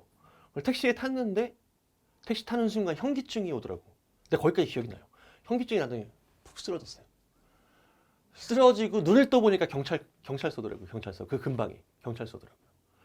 근데 이제 내가 다행히도 그때 핸드폰을 잠그질 않아가지고요. 우리 엄마한테 전화를 넣어놨더라고요. 그래서 우리 엄마가 제가 이제 그 누워있는 지 1시간인가 2시간 후에 와가지고 경찰서 와가지고요. 저를 데리고 이제 집에 갔어요. 참 되게 이제 저한테는 되게 흑역사인데요. 그거 딱 한 번 있었어요. 그게 이제 아마 30대 초반대였던 걸로 기억을 해요. 그때 말고는 그런 적이 한 번도 없어요. 저는 한 번도 없어요. 근데 어쨌든 그때도 마찬가지였어요. 일단 당장 어떻게 해요? 보호 조치를 해놓고 만약에 가족에게 인계할 수 있어 전화도 돼요. 그러면 어떻게 해요? 가족한테 보내줍니다. 무슨 말인지 알겠죠? 자, 수업을 위해서 한 거다. 내가 술주정뱅이 아닙니다. 저 술 못 먹습니다. 안 먹어요. 자, 13번 산업재해보상보험법에 대한 설명으로 옳지 않은 것은. 자, 이거는 여러분들이 이 법조문을 다 알고 있냐 물어봤겠어 설마? 야, 그걸 기대했으면 그 사람이 정말 양심이 없는 거죠. 이 법조문을 내가 다 알고 있는지 뭐 이 내용을 다 알고 있는지를 물어봤을 리가 없어요. 1번에서 그냥 얼토당토 않는 지문을 출제한 거예요. 정답은 1번이죠. 자, 유족급여 지급 거부. 이게 행정처분인지 아닌지 일단 몰라. 넘어가 봐. 고용노동부 장관을 필두로 당사자 소송을 제기한대요. 당사자 소송의 피고는 누구예요? 국가, 공공단체, 기타 권리주체죠. 권리주체만이 피고가 될 수 있어요. 권리주체만이. 자, 고용노동부 장관은 행정청이죠. 행정청. 얘는 기관이에요. 다시 말하면 봐봐. 나라는 하나의 인격체가 있어요. 한성이라는 인격체는 뭐예요? 주체예요. 권리도 가질 수 있고 의무도 가질 수 있는 권리 주체예요. 하지만 내 몸 안에 있는 장기, 조직, 기관 이거는 인격체입니까? 권리 의무의 주체가 될 수 있어요? 없어요? 없죠. 나의 뇌, 나의 입 이거는 하나의 뭐에 불과해요? 기관, 나의 몸을 이루고 있는 기관에 불과하단 말이야. 장관은 대한민국이라는 행정 주체를 이루고 있는 하나의 기관에 불과한 거예요. 그럼 얘는 독립된 권리 주체가 될 수가 없어요. 그럼 일로 들어갈 수 있어 없어? 당사자 소송의 피고가 될 수 있어 없어? 없죠. 그럼 애초에 얘는 틀린 지문이에요. 그러면 2번, 3번, 4번은 못 풀어도 돼요. 그러니까 이거를 오해하면 안 돼. 이거를 다 공부해야 이 시험을 맞출 수 있구나라는 생각을 하면 안 돼. 그러니까 생각을 해봐. 출제자도 사람이에요. 출제자도 사람인데 여러분들이 이제 단기간에 수험 공부를 해갖고 아무리 7급이라 하더라도 7급이 아무리 대한민국의 몇 명, 진짜 훌륭한 인재 몇 명을 뽑는 시험이라 하더라도 그 정도까지 요구할 수 있다. 이것까지 공부할 수 있다라고 생각했겠어요. 출제자가? 한번 역지사지로 한번 생각을 해봐. 대한민국의 행정법과 관련된 모든 법조문들을 다 꿰고 있을 거라고 상상하는 사람이 있겠냐고. 절대 없어요. 그거는요. 여러분들이 우러러 보는 대학 교수님이나 심지어 저 같은 행정법 강사들도 아무리 수업 시간에 잘난 척을 해도요. 모든 법조문을 다 깨고 알고 있지 않아요. 무슨 말인지 알겠어요? 그거를 여러분들이 인지를 해야 돼요. 내가 맨날 뭐라 그랬어요? 기출문제 풀 때. 항상 이런 얼토당토 않는 지문이라든지 빈출된 지문이 나오면 그 다음에는 여러분들이 알 수도 없는 그러한 지문들을 섞어놔요. 그래서 만약에 내가 기본기가 있어. 즉 당사자 소송의 피고를 완벽하게 꿰고 있어. 그래서 이걸 보자마자 이상하다는 게 파악이 돼. 그러면 그 사람은 이 문제를 쉽게 맞추는 거고요. 만약에 그걸 파악하지 못한 사람한테 이 문제는 어떤 문제가 되는 거야? 엄청난 고난도 문제가 되는 거야. 그러니까 난도가 달라지는 거예요. 어떤 사람은 쉽고 이 문제가 어떤 사람은 너무 어렵고 완전히 달라져요. 이건 여러분들이 기출문제, 진도별 기출문제를 보면서 중복된 문제를 파악해봐야 돼요. 실제 스스로 부딪혀봐야 이걸 알 수 있어요. 실제 제 강의를 수강하시는 분들 분명히 이걸 확인할 수 있을 거예요. 제가 여러 번 얘기를 했어요. 이런 식으로 문제가 출제된다는 거예요. 나머지 그냥 가볍게 보세요. 이 문제 출제 포인트를 기억하는 게 여러분들이 실제 공부가 되는 거야. 이 포인트를. 왜? 다시 한번 얘기하지만 여러분들이 할 수 없는 걸 준비하는 게 아니라 내가 할 수 있는 역량을 최대치 끌어들이는 게 그게 효율적인 수험이란 말이에요. 1번 X. 2번 사업주가 제공한 교통수단이나 그에 준하는 교통수단을 이용하는 등 사업주의 지배관리 하에서 출퇴근하는 도중에 발생한 사고. 이게 업무상 재해다. 이거 너무 당연한 거 아닙니까? 사업주의 지배관리 하에 있을 때 업무상 재해로서 이게 이제 보상받을 수 있는 것이죠. 만약에 내가 친구들이랑 놀러 갔다가 다쳤어. 이게 업무상 재해로 볼 수 있어요? 그렇지 않잖아. 당연한 거고요. 그 다음에 요거는 뭐 요런 조문이 있겠죠. 그죠? 이게 맞는지 틀리는지를 시험을 보는 수험생이 문제를 풀면서 이걸 확인할 수 있을까? 안 돼요. 그냥 이건 도덕책이에요. 아, 이럴 수도 있겠구나 하고 넘어가는 수밖에 없어요. 그죠?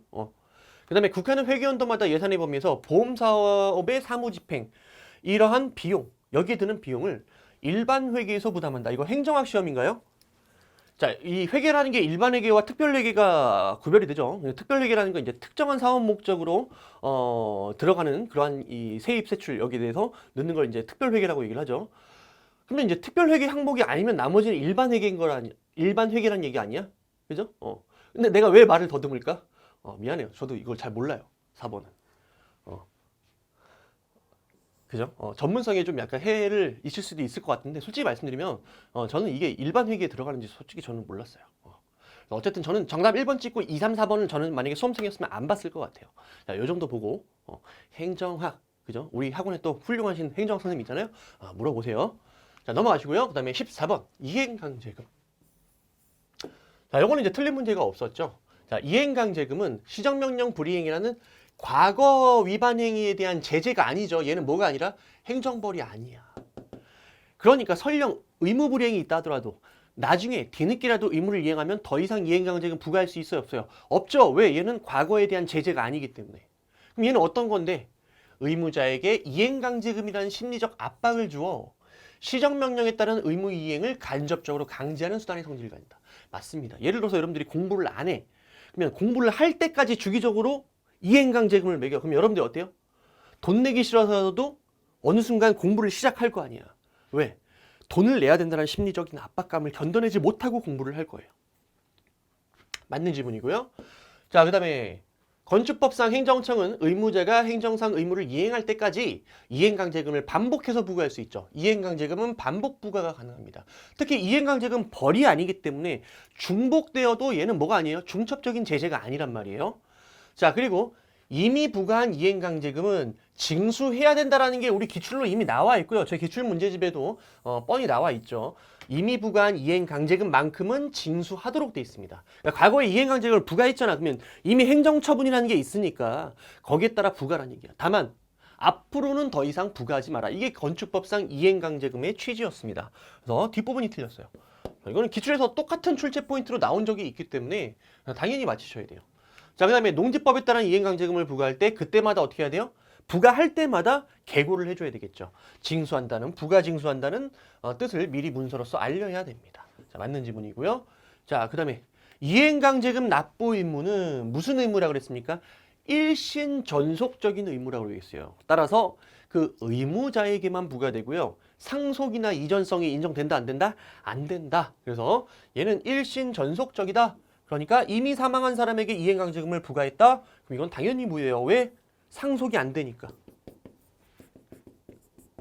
상속재산에 집행할 수도 없습니다. 자, 근데 비교, 이행강제금이 아니라, 죄송해요. 자, 과태료 내지 과징금. 이거는 상속이 됩니다. 상속이 돼서, 상속재산에 대해서도 과태료를 집행할 수 있다라는 거, 자, 체크를 해주시면 될 것 같아요. 자, 정답은 2번이었고요. 그 다음에 15번. 행정상 제재에 옳지 않은 것은, 자, 도로교통법에 따른 경찰서장의 통고 처분이든, 이 과태료든, 얘네들 전부 다 뭐예요? 행정벌이죠. 자, 행정벌은 뭐가 아니라 그랬어요? 행정벌은 통고처분이든 과태료든 뭐든 다 뭐가 아니야? 행정처분이 아닙니다. 왜? 뭐 때문에? 뭐 때문에 행정처분이 아니에요? 행정벌은 항고소송으로 싸우는 게 아니란 말이야. 행정소송으로 싸우는 게 아니란 말이야. 별도의 권리 구제 절차를 따로 두고 있기 때문에 걔는 거기에 따라 싸우면 되는 거야. 자, 예를 들어서 통고처분 어때요? 여러분들이 통고처분에 따른 범칙금을 내기가 싫어. 그럼 뭐 하면 된다고 그랬어요? 안 내면 돼요. 왜? 통고처분은 임의의 승복을 발효 요건으로 한다고 그랬죠? 안 내면 끝나는 거야. 근데 그렇다고 해서 돈을 아예 안 낼 수 있는 건 아니고요. 대신 이 통고처분을 했던 이 행정청이 뭐를 합니까? 여러분들을 고발하겠죠. 어디다? 수사기관에. 그러면 수사기관에 따라서 수사기관에 고발이 되면 그 고발에 따라서 형사 절차로 넘어가는 거예요. 그럼 뭐 직결심판이라든지 형사소송법에 따른 정식 형사소송 절차가 진행이 되기 때문에 이거는 행정소송의 대상이 아니죠. 따라서 행정처분으로 보지 않습니다. 이건 너무 중요한 거였어요. 자, 1번. 그럼 또 읽을 게 없잖아. 읽을 게 없어요. 자, 그 다음에 지방자치단체 소속 공무원이 잘못했을 때 양벌 규정에 따라 누구? 요 지방자치단체도 처벌받느냐? 두 가지로 나눠야 돼요. 자치사무를 수행하던 중 공무원이 잘못했으면 이 지자체도 어때요? 양벌 규정에 따라 처벌되는 법인에 해당됩니다. 언제? 고유의 자치사무를 수행할 때. 하지만 언제? 지자체가 만약에 기관이임 사무, 즉 국가사무를 기관이임 받았어요. 자, 그때는 국가기관의 일부가 되기 때문에. 자, 국가는 처벌받을 수 있어요, 없어요? 국가는 처벌받을 수 없죠. 따라서 이때 지자체는 양벌 규정에 따라 처벌되는 법인에 해당하지 않게 되겠죠. 비교. 그 다음에 세 번째. 과징금 물어봤네요. 자, 과징금의 본래적인 의미는 뭡니까? 본래적인 의미는 바로 부당한 거래라든지 불공정 거래로 인해서 얻은 이익, 그 이익을 어떻게 너에게 가만히 놔두지 않겠다. 그걸 다 뺏어오겠다. 부당이득 환수적 요소. 요게 들어가 있어요? 안 들어가 있어요? 들어가 있죠. 과징금에는 부당이득 환수적 요소. 다시 말하면 불법적 이익을 박탈하는 무슨 처분이에요? 바로 제재적 행정처분이죠. 얘는 행정처분이 어쨌든 행정처분이기 때문에 과징금과 관련해서는 이제 항고소송 이런 걸로 다투는 거예요. 얘는 뭐가 아니야? 행정벌이 아니에요. 그래서 요거 비교하셔야 돼요. 통고처분은 뭐라고? 행정벌이야. 행정처분이 아니고 반면에 과징금은 제재적인 행정처분으로서 항고소송의 대상이 됩니다. 그래서 이게 원래 본래적 의미의 과징금이고 특히 독점규제 및 공정거래에 관한 법률이 뭐예요? 과징금에 관한 최초의 근거법이 되죠. 이게 최초 도입된 법이 요겁니다. 반면에 변형된 의미의 과징금은 어떤 거였어요? 이 국민 생활에 편의를 주는 사업에 대해서 영업 정지를 하는 대신 매기는 게 사업자에게 매기는 게 변형된 의미의 과징금이었죠. 그죠? 자, 그다음에 네 번째. 가산세. 같은 거죠. 제재적 행정처분의 대표적인 게 또 가산세가 있어요. 과징금, 가산세. 이거 언제 하는 거야? 세법상 신고 의무 불이행이나 해태가 있을 때 거기에 대해서 부과되는 제재적인 행정처분이라고 얘기했습니다. 자, 제재적인 행정처분은 항상 과징금이든 가산세든 행정처분이지 뭐가 아니야? 행정벌이 아니란 말이야. 자, 그러니까 고의나 과실이 필요 있어요? 안 필요 없어요? 필요 없죠. 그러니까 우리 판례가 뭐라 그래요? 자, 제재적인 행정처분, 즉 행정법규 위반에 대해서 가해지는 제재적인 행정처분, 과징금, 가산세, 영업정지 이런 것들은 행정법규 위반이라는 객관적 사실에 착안해서 가해지는 것이고 행위자의 주관적인 고의나 과실은 따진다 안 따진다? 따지지 않는다. 이게 행정벌과의 차이점이죠. 다만 고의 과실 안 따지고 무조건 부과하면 상대방에 따라서 상황에 따라서 억울할 수 있으니까 의무해태를 탓할 수 없는 만약에 정당한 사유, 객관적인 정당한 사유가 있다. 자, 그때는 부과하지 아니한다. 이게 우리 판례의 태도였죠. 자, 요거는 당연히 맞는 지문이야. 형벌이 아니기 때문에 행위자의 고의 과실, 책임 능력, 책임 조건 이런 것들은 고려되지 않습니다. 다시 말하면 이런 것들 전부 다 어떤 요소예요? 주관적 요소죠. 주관적 요소. 이런 것들은 고려하지 않습니다. 자, 그 다음에 16번 공무원 관계에 대한 설명입니다. 자, 교육부 장관 또는 행정부 장관은 지방자치단체의 5급 이상 공무원의 결혼을 보충할 때 공개 경쟁 임용 시험 합격자 혹은 경쟁 승진 시험 합격자 또는 일반 승진 시험 합격자의 보충 임용이 적절한 균형을 유지하도록 조정할 수 있습니다. 그래서 이 중에서 막 여기서만 뽑고 이러면 안 되겠죠. 그죠? 자, 지방자치단체의 장은 다른 지방자치단체의 장의 동의를 받아서 소속 공무원을 뭐 할 수 있어요? 전입하도록 할 수 있도록 우리 지방공무원법에서 규정을 하고 있습니다. 그리고 우리 판례에 따르면 법에서는 그냥 다른 지방자치단체의 장의 동의만 얻으면 될 것처럼 돼 있지만 뭐까지 요구하고 있어요? 해당 공무원의 동의도 요구하고 있죠. 이게 우리 판례의 태도예요. 따라서 우리 판례에 따르면 만약 이 해당 공무원의 동의가 없었어. 공무원 동의가 없었어요. 그러면 무효죠. 자, 그 다음 세 번째, 지방자치단체장은 업무의 특성, 기관의 사정 등을 고려해서 신규 임용되는 공무원, 소속 공무원을 대통령 또는 조례로 정한 바에 따라 통상적인 근무 시간보다 짧게 근무하는 공무원으로 임용할 수도 있습니다. 시간 선택제 공무원이 지금 이 시간 선택제 제도 공무원이 지금 어때요? 시행되고 있죠. 이건 아마 여러분들 거의 공무원 되고 싶어 하시는 분들은 대부분 알고 있는 내용일 거라고 제가 생각을 합니다. 그다음에 네 번째, 이건 너무 틀린 지문이죠. 이게 지금 뭐와 관련돼서 나왔어요? 직위를 부여하지 아니한다. 직위해제잖아. 직위해제. 자, 직위해제라면 어떠한 징계 의결 요구 중인 공무원에 대해서 할 수 있어요? 중징계죠, 중징계. 자, 여기서의 징계는 중징계입니다. 중징계이기 때문에 파면, 해임, 강등 뭐가 나와야 돼요? 정직이 나와야죠, 정직. 견책은 뭐예요? 경징계란 말이야. 그죠? 감봉, 견책은 경징계예요. 그럼 언제만? 파면, 해임, 강등, 정직. 여기서만 나오는 거예요. 그래서 자, 요거는 이제 기본기니까 잘 체크하셔야 돼요. 자, 직위해제 사유. 총 몇 가지? 네 가지죠. 직위해제 사유는 총 네 가지입니다. 자, 첫 번째. 언제 할 수 있어요? 언제 할 수 있어? 아, 얘네가 지금 해당 공무원이 근무 성적 및 근무 능력이 현격히 떨어져요. 얘 제대로 일 못할 것 같은데 그때 할 수 있는 게 뭐예요? 직위해제예요. 참고로 여러분들 직위해제는 징계예요, 아니에요, 여러분들? 직위해제는? 얘는 징계가 아니죠. 얘는 징계는 아니에요. 자, 이런 경우 할 수 있고요. 그 다음에 두 번째 어떤 경우 할 수 있어요? 방금 요것처럼 징계 의결 요구가 있는 경우예요. 요구시. 징계 의결 요구가 있으면 징계하기 전에 어떻게 하는 거야? 징계 의결 떨어지기 전에 일단 직위해제부터 하는 거죠. 자, 그때 요 징계 의결을 요구했을 때 그 징계는 무슨 징계라고? 여러분들 중징계라고 했어요. 중징계.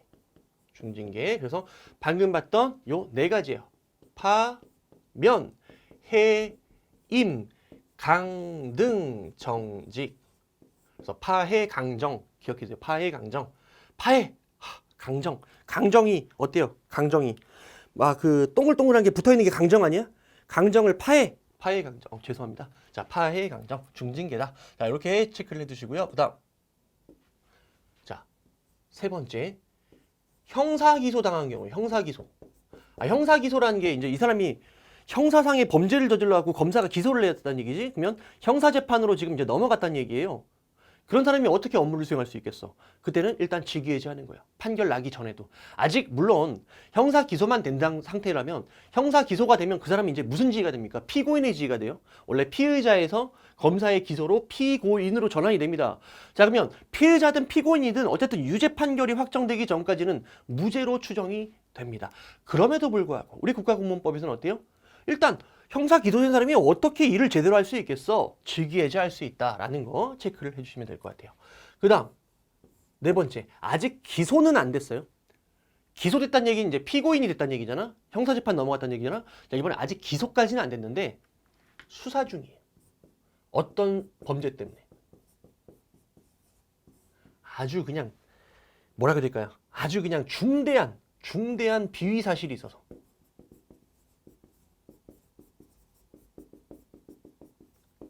예를 들어서 이런 거예요. 금품수수 내지 성범죄 이런 거. 이런 경우에는 수사 중이기만 해도 얘는 업무 수행이 곤란하다. 직위해제가 가능합니다. 그래서 이 정도는 여러분들이 기본기로 외우고 있어야 돼요. 이렇게. 그러니까 시험을 본다라는 건 바로 이런 거예요. 모든 걸 다 숙지하는 게 아니라 진짜 출제되고 정답 포인트로 될 수 있는 것들을 내가 명확하게 꿰고 있는 거야. 그 이상은 어떻게 해? 그 이상은 내 기본기로 할 수 있다라는 자신감. 그 외엔 내가 어떻게 할 수 없다라는 거. 17번. 국민기초생활보장법. 자, 요 조문들도 솔직히 제 입장에서도 읽어본 기억은 있는데 그렇다고 해서 제 머릿속에 막 명확하진 않아요. 저도. 강사 입장에서도 이게 막 다 명확하진 않아요. 어쩔 수가 없는 거예요. 세상에 얼마나 수많은 법조문이 있는데 행정과 관련된 게. 자, 일단 1번 보세요. 생계급여 최종 보장 수준이에요. 자, 요거는 생계급여와 소득 인정액을 포함해서 생계급여 선정 기준 이상이 되도록 해야 된다. 맞겠죠? 지방자치단체의 보장기관은 해당 지방자치단체의 조례로 정하는 바에 따라 국민기초생활보장법에 따른 급여의 범위 및 수준을 초과해서 급여를 실시할 수 있다. 왜? 해당 동네마다 상황이 다를 수도 있으니까 조례로 초과해서 급여를 실시할 수도 있다는 얘기예요. 그다음에 세 번째, 사회복지 전담부 공무원입니다. 급여를 필요하는 사람이 누락되지 아니하도록. 자, 예를 들어서 요즘 같은 경우 코로나 때문에 여러 가지 영업상의 이익 손실이라든지 이런 것들이 발생하죠. 그러다 보니까 정부에서 여러 가지 보상금을 주겠다라고 일정 기간 내 신청하라고 하죠. 그럼 여러분들이 일정 기간 내 신청을 해갖고 그 돈을 받아가잖아. 근데 어떤 사람들은 그 기간 내 신청을 못하는 사람들도 많아요. 그지? 급여 신청을 못하면 그 사람 못 받을 거 아니야. 그러니까 이런 누락되는 사태를 방지하기 위해서 관할 지역에 거주하는 수급권자에 대한 급여를 수급자의 동의 없이 자 직권으로 일단 신청할 수 있어요. 공무원이, 이 전담 공무원이. 왜 이 사람이 신청 못해서 못 받을 수도 있으니까 직권으로 해주는 거예요. 신청 안 했다 하더라도. 다만 중요한 건 하나는 이건 기억해야 돼요. 수급자의 동의는 있어야 돼요. 물론 돈 주는 게 무조건 좋은 것만은 아니에요, 여러분들. 왜냐면 뭐 기초생활수급자라든지 이런 사람들은 이런 돈을 받는 순간 일단 낙인 효과도 있어요. 내가 그만큼 경제적으로 어렵다. 내 자력으로서 사는 게 힘들다라는 게 확인이 될 수 있고 나중에 뭐 회사 취직이라든지 여러 가지에도 불이익이 있을지는 모르겠지만 어쨌든 어때요? 꼭 내가 이거를 받고 싶지 않아 하는 사람들도 있을 수 있다라는 거야. 따라서 수급자의 동의가 반드시 필요하고요. 만약에 일단 담당 공무원이 직권으로 신청을 했습니다. 신청을 했어요. 그럼 나중에 어떻게 하는 거야? 신청해놓고 나중에 동의를 받는 거예요.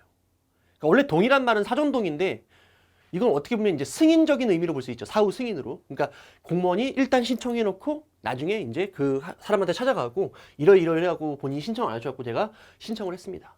이런 식으로 이제 동의를 받는 거야. 그럼 이때 이 수급자가 나중에 이제 동의를 하잖아. 사후에 동의를 하잖아. 그럼 이 동의는 어떤 의미를 갖냐면요. 바로 본인이 신청 안 하고 공무원이 신청했잖아요. 근데 동의를 받으면 이제 본인이 신청한 걸로 되는 거야. 이게 일종의 신청이 되는 거야. 사후에 동의를 하면 신청한 걸로 되는 거야. 자, 무슨 말인지 알겠죠? 그래서 자, 요거는 어쨌든 3번은 틀린 질문입니다. 근데 요거를 실제 수험생이 이거를 파악할 수 있겠느냐? 제 생각에는 거의 찍었을 거라고 생각이 들어요. 알고 맞추신 분들이 뭐 거의 없을 거라고 생각이 들고요. 자, 이런 문제는 틀려도 어쩔 수 없다. 이렇게 보시면 되겠고요. 그 다음에 기준 중위소득이에요. 자, 중위소득이라는 건 바로 딱 그 여러 가구 중에서 중간에 위치하는 가구 소득 있죠? 이런 걸 우리가 이제 중위소득이라 그래요. 그래서 만약에 10가구가 있으면 10가구가 이제 여기서부터 뭐 연봉이 뭐 1억이야. 여기는 뭐 8천만 원이야. 요 끝에 가면 뭐 연봉이 90만 원이야. 이런 식으로 가구를 일렬로 쭉 나열해요. 그 중에 딱 중간에 위치하는 가구 있죠. 소득 가구. 이거를 우리가 중위소득이라 그래요. 그럼 얘는 뭐랑 달라요? 평균이랑 다르죠. 평균은 바뀌어요. 왜냐면 상위 소득이 엄청나게 높잖아? 그럼 아무리 그 다음부터 있는 사람들이 소득을 적게 갖는다 하더라도 평균 소득은 올라간단 말이야. 근데 중위소득은 어때요? 그런 왜곡을 방지할 수 있죠. 딱 중간 위치를 잡아서 그 중간에 있는 가구가 얼마인지를 보는 게 중위소득이에요, 일단. 그죠? 근데 문제는 중위소득에 맹점이 있어요. 단점이 있어요. 뭐냐면 이 가구라는 게 가구 구성원이 다 똑같은 게 아니잖아. 뭐 세 가구든 네 가구든 1인 가구든 전부 다 한 가구란 말이야. 그러면 1인 가구가 100만 원을 버는 거랑 4인 가구가 100만 원을 버는 거랑은 생활적인 측면에 있어서 완전히 다르잖아. 그러다 보니까 일단 중위소득대로 통계법에 따라 통계청이 공표하는 통계자료의 가구 경상소득의 중간값, 이게 원래 중위소득이란 말이야. 여기다가 여러 가지 어떤 보정을 하게 돼요. 예를 들어서 가구소득 평균 증가율, 물가라든지 월급 증가율 이런 것도 고려를 하고, 특히 요거 발음 이상하네요. 죄송해요. 가구 규모에 따른 소득 수준의 차이, 이런 것들도 반영할 수밖에 없어요. 왜? 가구가 다 다르잖아. 가구 규모가. 예를 들어서 막 대가족인데 100만 원이야. 저쪽은 1인 가구야. 100만 원이야. 완전 다르잖아요. 자, 이런 것들도 반영을 해가지고 가구 규모별로 산정을 하게 됩니다. 자, 어쨌든 이렇게 가볍게 보시고요. 솔직히 뭐 이게 자주 볼 수 있는 조문이 아니야. 그지? 이건 어쩔 수 없어요. 이런 거 나왔다? 그냥 틀리면 돼요. 그러니까 여러분들이 좀 깔끔하게 생각을 해요. 현실. 그지? 예를 들어서 7급 시험 합격하려면 달나라 해갖고 달을 하나 뜯어와라. 그럼 뭐 애초에 그거 달 안 뜯어오고 다른 거 맞추면 되잖아. 그 문제 틀리고. 자, 18번. 환경영향평가 제도에 대한 설명으로 옳은 것은, 자, 17번, 18번은 둘 다 틀려도 큰 문제는 없을 것 같아요. 근데 18번은 솔직히 찍을 수밖에 없을 것 같다라는 생각이 듭니다. 이 조문들을 어떻게 다 알아요? 자, 옳은 것만 골라볼게요. 응급조치를 위한 사업은 환경영향평가 대상에서 제외시키도록 하고 있는데, 이거 이외에도 제외시키는 대상 사업이 여러 가지가 있습니다. 근데 이걸 어떻게 하냐고. 일단 맞는 지문이래요. 그다음에 니은 인구 50만 이상의 시의 경우 그 지역을 관할하는 도가 환경영향평가의 실시에 관한 조례를 정했습니다. 자, 예를 들어서 경기도에서 환경영향평가에 관한 조례를 정해놨어요. 근데 어디에서? 성남시에서 자기네들 조례로 정하는 바에 따라 환경영향평가를 실시할 수 있을까요? 안 되죠. 왜? 경기도에서 이미 정해놨단 말이에요. 그래서 만약에 이 성남시에서 환경영향평가를 실시하고 있으면 자기 조례로 할 수 있는 상황은 언제만 할 수 있어요? 경기도에서 따로 조례로 정한 바가 없을 때, 그때 성남시에서 그 시의 조례로 정하는 바에 따라 환경영향평가를 실시할 수 있는 것입니다. 따라서 얘는 틀린 질문이에요. 그 다음에 환경영향평가법을 위반해서 징역 이상의 실형을 선고받아 그 형의 집행이 끝나거나 집행이 끝난 것으로 보는 경우를 포함, 집행을 받지 아니하기로 확정된 날로부터. 즉 무슨 말이야? 지금 범죄를 저질렀어요? 그럼 실형을 받았거나 지금 집행유예를 받았다는 얘기야? 근데 기간이 얼마 안 됐어요. 얼마? 2년이 아직 안 된 사람이야. 그 사람이 환경영향평가업을 등록할 수 있겠습니까? 등록할 수 없겠죠. 그래서 디귿은 맞는 질문이에요. 그다음에 마지막 리을. 요거는 너무너무 빈출이죠. 너무너무 빈출이어서 리을은 분명히 아셨을 거라고 생각이 들어요. 환경영향평가 대상 지역 밖에 거주하는 주민입니다. 자, 이 사람은 자신의 법률상 이익 내지 환경상 이익 침해 사실 자체가 추정이 돼야 안 돼요. 안 되니까 어떻게 해야 돼요? 입증을 해야 돼요. 자, 입증을 해야 되는데 헌법상의 환경권이나 환경정책 기본법에 근거해서 자신의 법률상 이익이 침해됐다라고 주장할 수가 있어요? 이게 안 되지. 특히 헌법상의 환경권이라는 건 사회권이란 말이야. 사회권은 헌법 그 자체만으로 뭐가 도출되지 않아요? 공권이 도출되지 않아요. 아직 권리가 성립된 거야, 안 된 거야? 성립되지 않는단 말이야. 무슨 말인지 알겠어요? 따라서 이런 거 가지고 내가 법률상 이익이 침해당했다 이런 식으로 얘기하면 돼야 안 돼요? 안 된다. 그래서 이때는 원고 적격이 없습니다. 이건 당연히 알았을 거란 말이야. 그럼 여러분들이 이제 리을을 제끼면 결국에는 이제 1번, 2번 중에 둘 중에 하나를 찍을 수밖에 없어요. 50대 50. 그래서 어떻게 보면 이거는 좀 로또 시험 같죠. 그래서 18번을 틀렸다고 해서 여러분들이 절대 실망할 필요가 없어요. 이건 만약에 저라도 시험장 갔으면 찍었을 겁니다. 정답은 기억 디귿 2번을 찍고 넘어가시면 될 것 같고요. 그다음에 국가재정법에 대한 설명으로 옳지 않은 것은, 자, 요거는 이제 1번 정도에서 끝냈어야 될 것 같습니다. 공무원 보수 인상을 위한 인건비 충당입니다. 이게 급한 돈입니까? 이게 예측할 수 없을 때, 지출했을 때 이거 가지고 예비비로 충당할 수 있어요? 안 되죠. 예비비라는 건 예측할 수 없는 비용이 발생했을 때, 그죠? 그때를 위해서 적립해두는 게 이제 예비비인데, 공무원 보수 인상을 위한 인건비 충당은 요 항목에 들어갈 수가 있어 없어? 없죠. 없다. 그럼 이거는 언제 쓸 수 있어요? 보통 예비비는 어떤 경우? 지금처럼 예를 들어서 오늘이 만약에 2020년이야. 갑자기 코로나가 탁 발생을 했어요. 근데 그 전까지 2019년까지는 코로나와 관련된 이러한 경각심이 없었을 거란 말이야. 그럼 그와 관련된 예산이 계산이 안 돼 있겠지. 그럼 갑자기 불가피하게 갑자기 생각지도 못했던 돈을 써야 되는데 국가가 어디서 쓰냐고. 그때 쓰는 게 예비비잖아요. 무슨 말인지 알겠어요? 정답은 1번이다. 나머지는 여러분들이 이제 가볍게 한번 읽고 넘어가시면 될 것 같아요. 중앙간서의장은 예비비로 사용한 금액의 명세서를 작성해서 다음 연도 2월 말까지 기획재정부 장관에게 제출해야 되고요. 누구한테? 기획재정부 장관한테. 그다음에 정부는 예산안을 국회에 제출한 후 부득이한 사유로 인해서 그 내용의 일부를 수정하고 싶습니다. 그럼 어떻게 해야 돼요? 국무회의 심의도 거치고 그다음에 대통령의 승인도 거쳐야 되겠죠. 그래서 국무회의 심의, 대통령의 승인을 얻어서 수정 예산안을 국회에 제출할 수도 있다라는 거. 근데 사실 이거 행정학에서 공부하지 않나요? 제가 행정학을 정확하게 잘 몰라서 모르겠는데 아마 제 생각에는 행정학에서 다루지 않을까라는 생각을 합니다. 자, 그다음에 국가의 세출입니다. 자, 돈 쓰는 거죠. 세출은 이제 돈을 쓰는 거야, 국가가. 그러면 국채 차입금 외의 세입을 그 재원으로 해야 될 겁니다. 왜냐면 국채 차입금이 이제 빌려온 돈인데 요거 가지고 세출 쓰지 말고 원칙적으로 어떻게 그 외의 다른 세입을 가지고 돈을 써라. 하지만 급해, 부득이해. 그때는 어떻게 해요? 국회 의결을 얻은 범위 내에서 어쨌든 다른 부분, 즉 국채나 차입금 이런 빌린 돈을 가지고 쓸 때는 반드시 국회 의결, 국회의 어떤 통제를 받아야 됩니다. 자, 이러한 범위 안에서 국채 또는 차입금으로서 국가의 세출을 충당할 수도 있습니다. 자, 이 정도 체크하시고 어쨌든 넘어가도록 할게요. 자, 마지막 20번입니다. 자, 1번 질문 좀 생소한 지문이긴 한데요. 문제 자체는 어렵지 않아요. 나머지 2, 3, 4번은요. 제가 다시 말씀드리지만 2, 3, 4번은 전부 다 우리 기출에서 출제된 바가 있는 부분들이에요. 서울시 국가직 지방직에서 차례대로 다 출제된 바가 있는 부분들이에요. 그러면 여러분들이 2, 3, 4번을 정확하게 체크를 한 다음에 나머지 1번을 정답으로 찍을 수 있었어야 되겠습니다. 자, 그럼 2번부터 볼게요.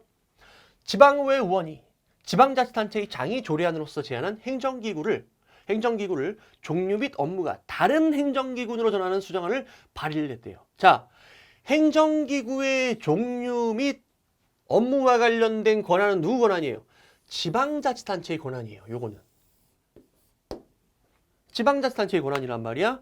근데 이 지방자치단체 장한테 정권을 주기보다는 우리 지방의회의 통제를 받기 위해서 얘가 그냥 지 마음대로 뭐 규칙 형식으로 이런 식으로 행정기구의 종류를 개편할 수 있는 게 아니라 조례안을 제출하도록 하고 있는 거예요. 조례안을.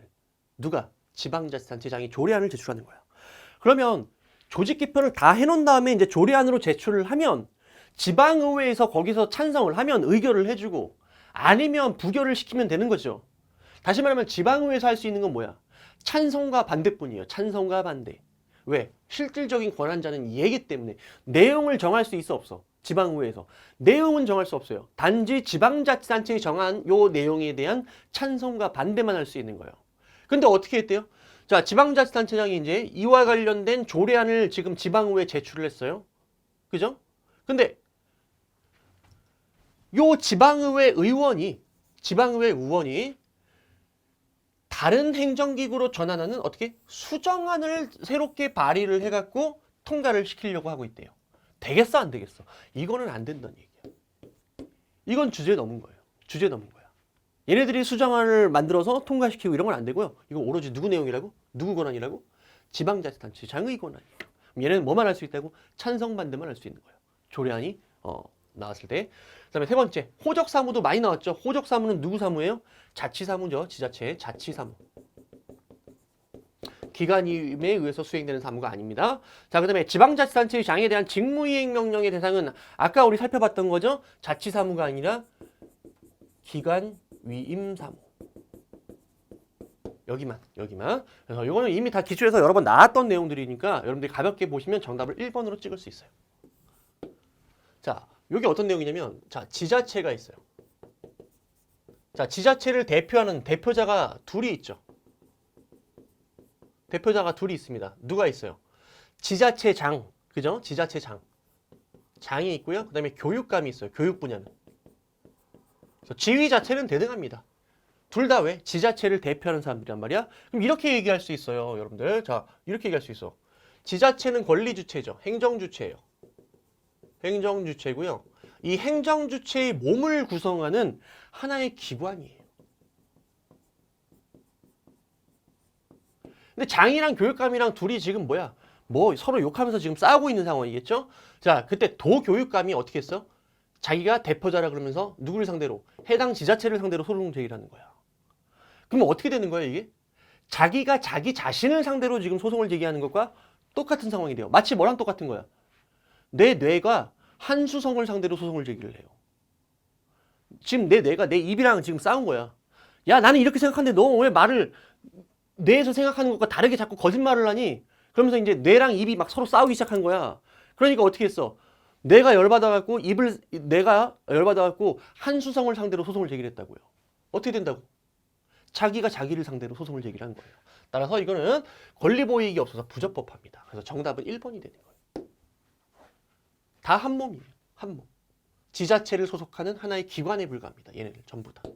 무슨 말인지 알겠죠? 자, 이렇게 해가지고 우리가 20문제 전부 다 정리를 해봤는데 여러분들이 여기서 느끼는 바가 있어야 돼요. 느끼는 바가 진짜 전략을 잘 짜야 된다고. 내가 앞으로 이 총론은 어떻게 대비하고 강론은 어디서부터 어디까지 대비를 할 것인지, 그 다음에 실제 시험장 갔을 때 문제를 풀 때는 어떤 마인드로 문제를 풀어야 되는지까지 여러분들이 좀 철저하게 좀 정리를 하셔가지고 준비를 하셨으면 좋겠습니다. 자, 오늘 저는 여기까지 마치도록 할게요. 여러분들 지금까지 정말 고생하셨습니다. 수고하셨습니다.